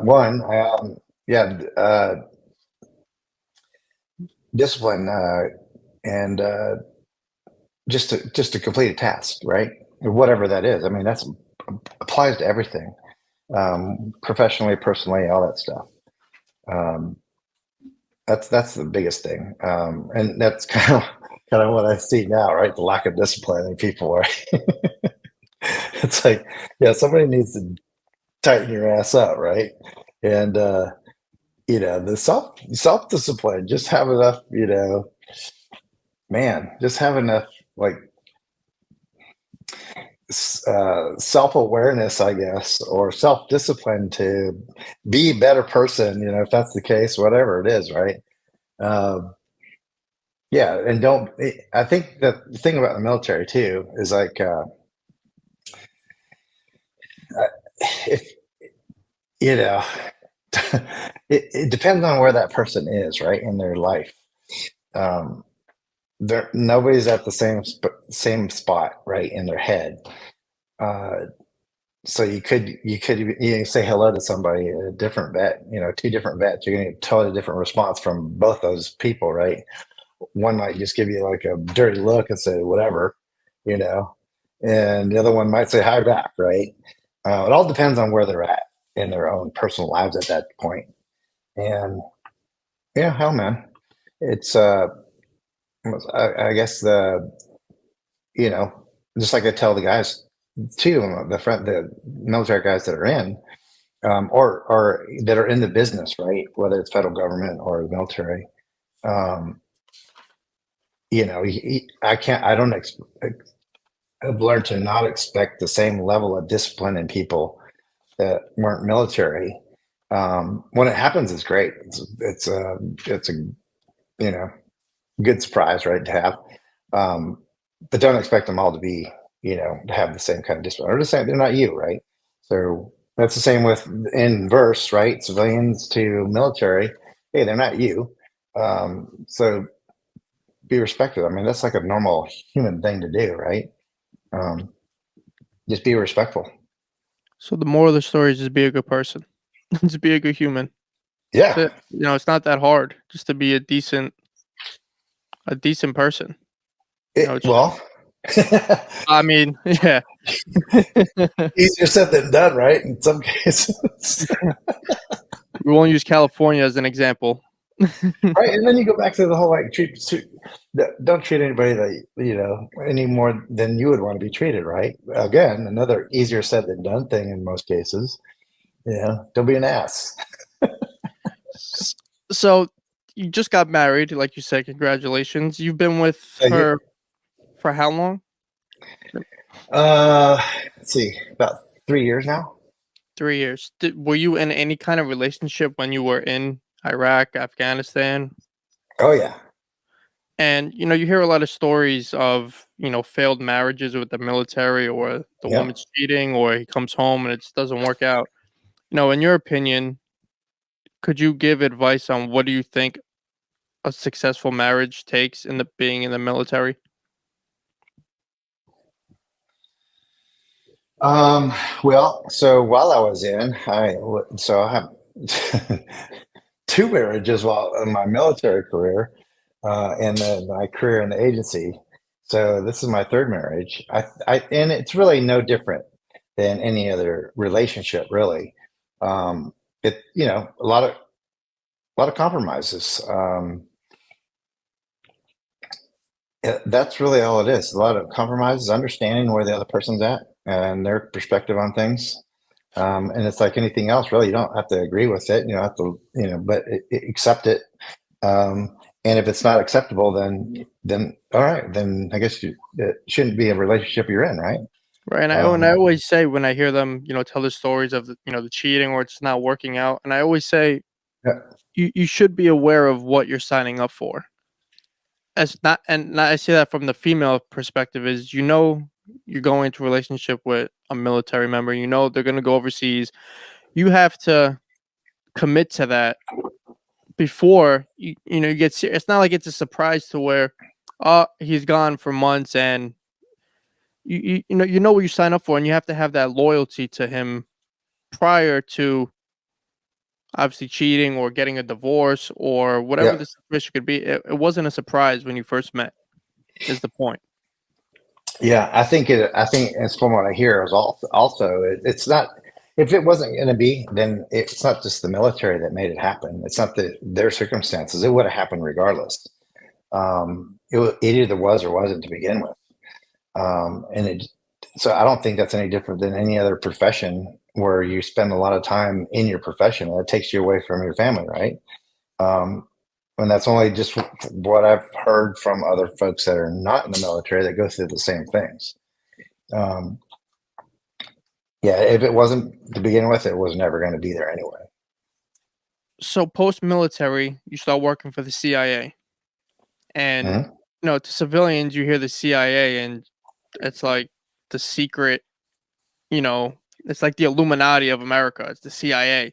It's like the Yeah. underground. You don't see them. You don't know they exist. It's like the most intense thing. I've seen Homeland. I've seen it all. You think like you know it. What's the CIA from you being in the CIA? What's your takeaway from the CIA? I know you can obviously probably go down that rabbit hole for hours, but opposed to what Mhm. people see on TV and their ideas of the CIA and the intelligence and how strategic it is, what do you see from what you saw behind the scenes that civilians don't? What's your takeaway from the CIA? Well, they have an incredible mission, but it is also a federal government agency with, and it's bureaucratic, right? Um, so it's all about national security and getting those things that are going to make the National Command Authority make decisions on policy. But there's so many things that the it's oh man there's a individuals you're based so there's one good thing about having your performance uh I guess evaluated based on your individual achievements. So coming from a military background into that environment where uh, you're assessed and evaluated based off of your not just your individual achievements, but you're also your achievements as a whole, as a team. Um, there are some places, some units, some divisions, I guess you can say, in the agency that are based off of team cohesiveness, team accomplishments, stuff like that. But ultimately, everybody's based in your job performance is based off of individual achievements, and the whole concept behind that is let the cats just do something whatever they want, and then we'll get something out of that, right? So it does create a sense of healthy competition, and sometimes not so healthy, but it's a bureaucratic system, right? It's the federal government, and got to do a lot of things that you wouldn't normally do because of that, right? Um, yeah, it's an interesting environment. There is whole another paramilitary side of the house that is more military type, um, which all good things in that realm. But for the most part, everybody's out for themselves. Which, if you can imagine that, kind of doesn't I guess promote teamwork Right. And it causes a lot of risk between people. So everybody's trying to climb that ladder, but Right. yeah, it doesn't matter what you do as a team. It's all about you. And I think I know the answer, but for viewers, I'm going to ask you anyway. From your time Mhm. with the CIA, do you think is the CIA politically driven on the inside, or are they strictly America first, no bullshit left, right? You like to think so, right? You know, that's why I said I know the answer, but Yeah, a- and no, say it's what all you political. and if you can't answer anything, feel free to stop me because I don't know the No, it's rules. all political. I won't drop dimes on individuals. Yeah, but it's all Yeah, political. which we figured. So you left when? What year did you leave the CIA? Oh, 2022, a couple years ago. Oh, so you were in the CIA with Trump and Biden, both parties. Yep.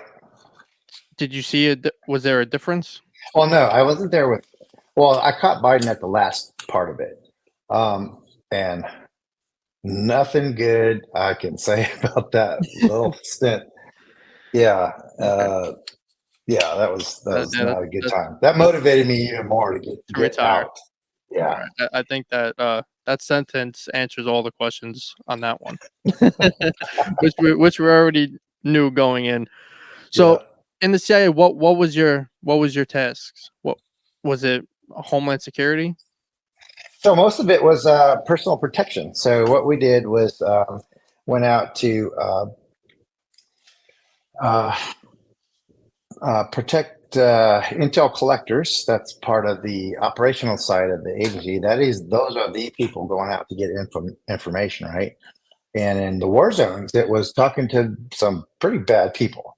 So keeping them safe in those environments is what it was all about. And it was all low profile protection. When I say low profile, Vice, it wasn't a State Department suit and tie, overt, militaristic or Secret Service kind of protection.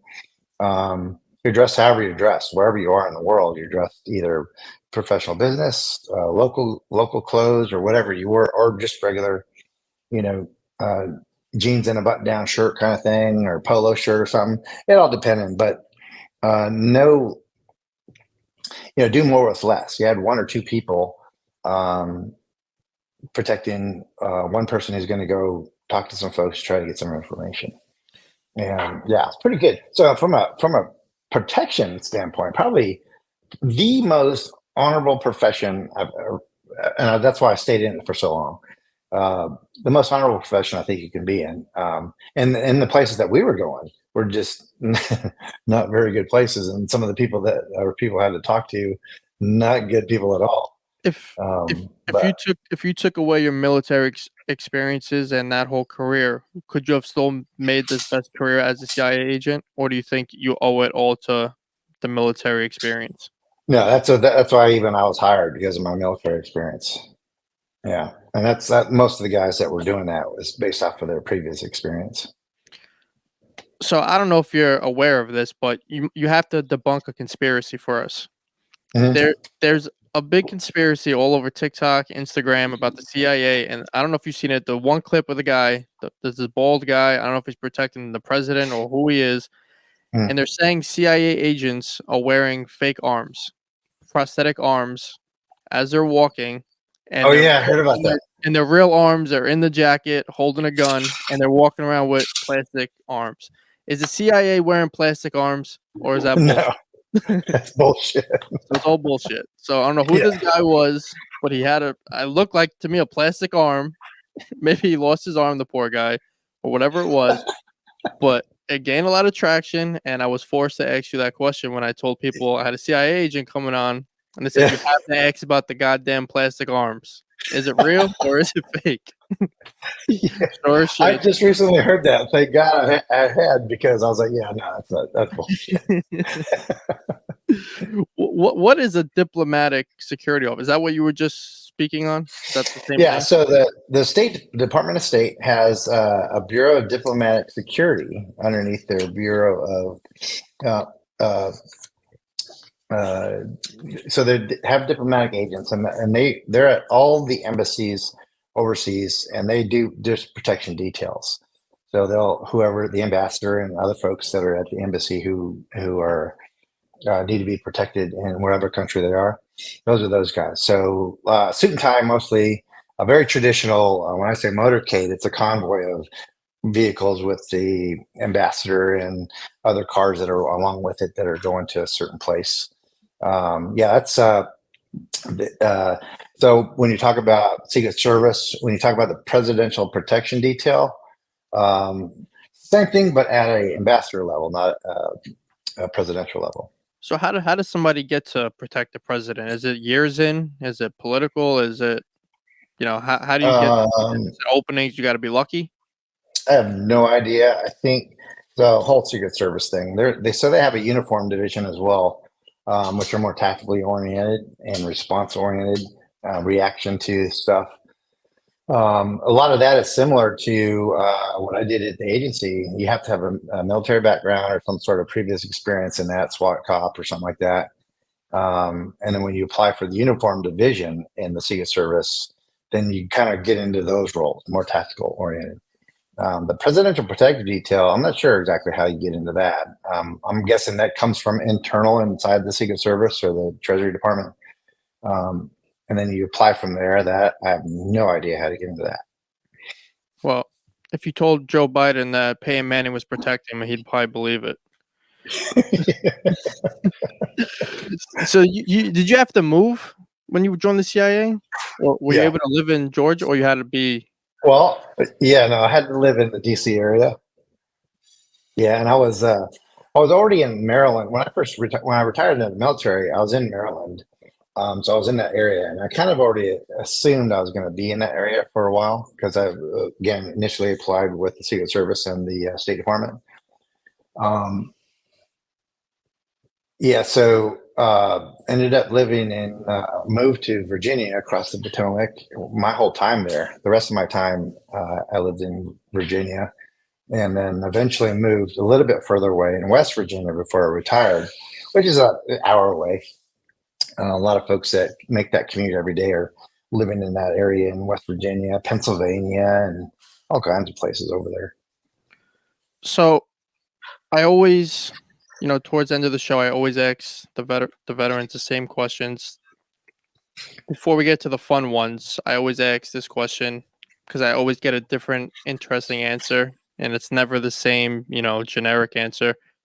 What does the American flag mean to you when you see it?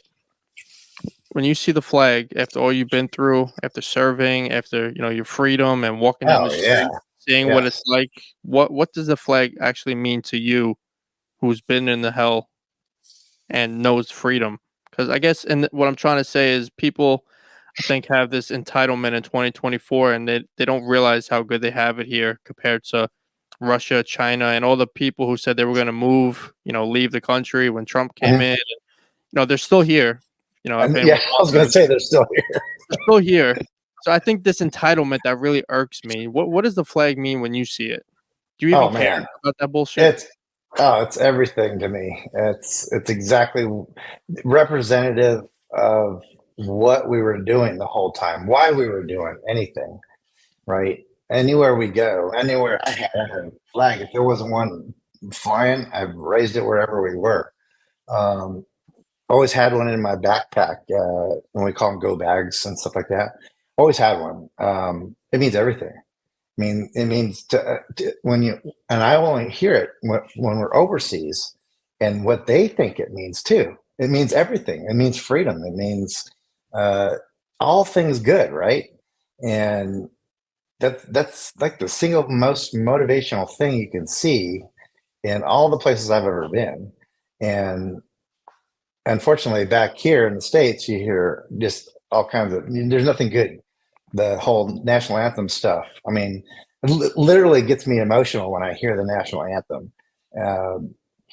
But it just means all the things that we did. I mean, that was the single most thing. It means home, it means freedom, it means everything. And what I always tell people, I mean, I know maybe you don't like getting political and you don't have to comment on it, but I'll comment for you. When they were kneeling during the anthem, when they were, doing all that bullshit, burning the flag and all that, I always used to say, it's because of those people you have that right to take that knee. Yep. And even though you look like an asshole doing it, it's because of them. You have that right to do that because you can't go to Russia and stomp on a flag or China or do any of that bullshit. So you have that right to knee like an asshole for those who lost their lives for you to knee like an asshole. Yeah. And it's funny that you say that, seeing the flag in other countries. I just came back from Aruba from a vacation, and not that Aruba is the friendliest, nothing, happens there, but I saw they had an American flag flying, and I instantly, even though I'm patriotic as it was such a comfort feeling, like, holy shit, that's my flag, and I'm in a different Yep. country, and I had such a prideful feeling of that's the American flag flying in Aruba. Yeah. And it sounds silly because you take half the country now, and to them, it's just like, "Oh, great, there's American Yep. flag." But for me, it was such a prideful seeing that flag flying in Aruba. I mean, maybe they just fly it to take some more tourist money, but however they're flying it, I like to see it. Yeah, absolutely. So good seeing it. Yeah. Yeah, because it does means a lot to me and a lot of people who've served. But and then there's some people who haven't served who still respect what it means to I mean I mean all the disrespect right now that's going on is kind of indicative of where we're at too, though, with parents and adults and authority figures, and there's no they're trying to when I say the Yeah, we know who you're talking about. yeah, they're trying to, make us think that, Normal. it's not all that, right? It's like so totally disrespectful to everybody who's, fought. I mean, we go back all the way to the Revolutionary War. Who's fought for that for us to raise our own flag, right? Um, yeah, and they continue to do it today. Yeah, it means a lot to me. So on the good note, I'm gonna ask you 5 rapid questions. Are you ready for them? I guess, yeah, do it. Let's see what the answers you get for this one. It's always different. Is Full Metal Jacket accurate?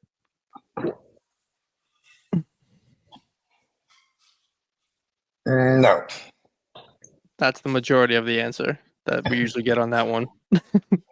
Top 5 cool favorite movie though. top 5 favorite war movies. Top five, The Green Beret. Um, And I guess you could number it in accuracy. Yeah, that's probably the one that's the fiction one. I like all the true stories though. The Longest Day, all about Normandy invasion. Oh man,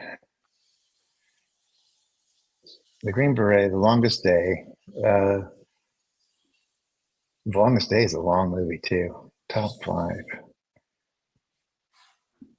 Some of the older ones, and they were all World War II based Marine Corps movies, and they're all happen to be John Wayne movies. Like what was the one? Okinawa, The Flying Tigers, and there's going to be another one in that same genre, right? In the same area. Would you put like Saving Private Ryan on there? Oh That's yeah. that's one that Oh always yeah. comes up. Yeah, I'll tell you what, man. The sound effects they have in that one, spot on. That one's yeah, that was awesome. Yeah, that is a good one. So now I'm gonna list a few Another World War movies. II. I'm gonna list a few movies, and if Mhm. you've seen them, say fake, Hollywood, or true, or real and accurate to the best you could. Okay.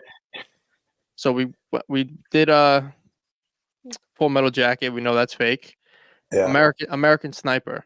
We know the story is real, but was viewers were strictly talking about the Hollywood, the movie, not the story. So Yeah. how was war portrayed in American Sniper? Um, Hollywood or somewhat? somewhat. I'm going to go with somewhat. Yeah. Somewhat. All right, so we'll put it in the middle. How about Lone Survivor? Yeah. That sure. Yeah. Did you see the new one, The Covenant, with Jake Gyllenhaal? Yes. I'm going to go with the true side of things. True. Black Hawk Down. Somewhat. Band of Brothers. True. Awesome movie too. Great movie. Tears of the Sun. Hollywood. Wow, I didn't expect that one. That was one of my favorites. Yeah. All right, last one, brother. Uh-huh. Well, so one thing, what I know, and I kind of based off of those assessments and the responses, I know Hollywood's got to do what they got to do to make it entertaining, so you watch it. So in any one of those that they make, I mean, unless it's a documentary, there's a lot of entertainment value they have to put in there. So based off of true, all that stuff, I mean, they have to jazz it up for everybody who's not in the military just to go watch it and make money from it. So I totally get that. That's kind of where I go when you ask me those questions. How about Jarhead? Oh, that was funny. So there are some I'm going to somewhat, because there are a lot of instances in all these movies, that one included, that they're like, okay, yeah, I was with guys that went through that. Somebody told me to ask you, how about Tropical Thunder?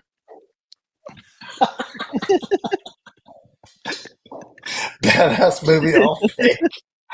I watch it all the time. I hope they didn't tell me to ask you that out of seriousness. I don't think they did. But great movie. Yeah, absolutely. And the last question they had for you was, what are some fun things you can remember you guys did while being deployed?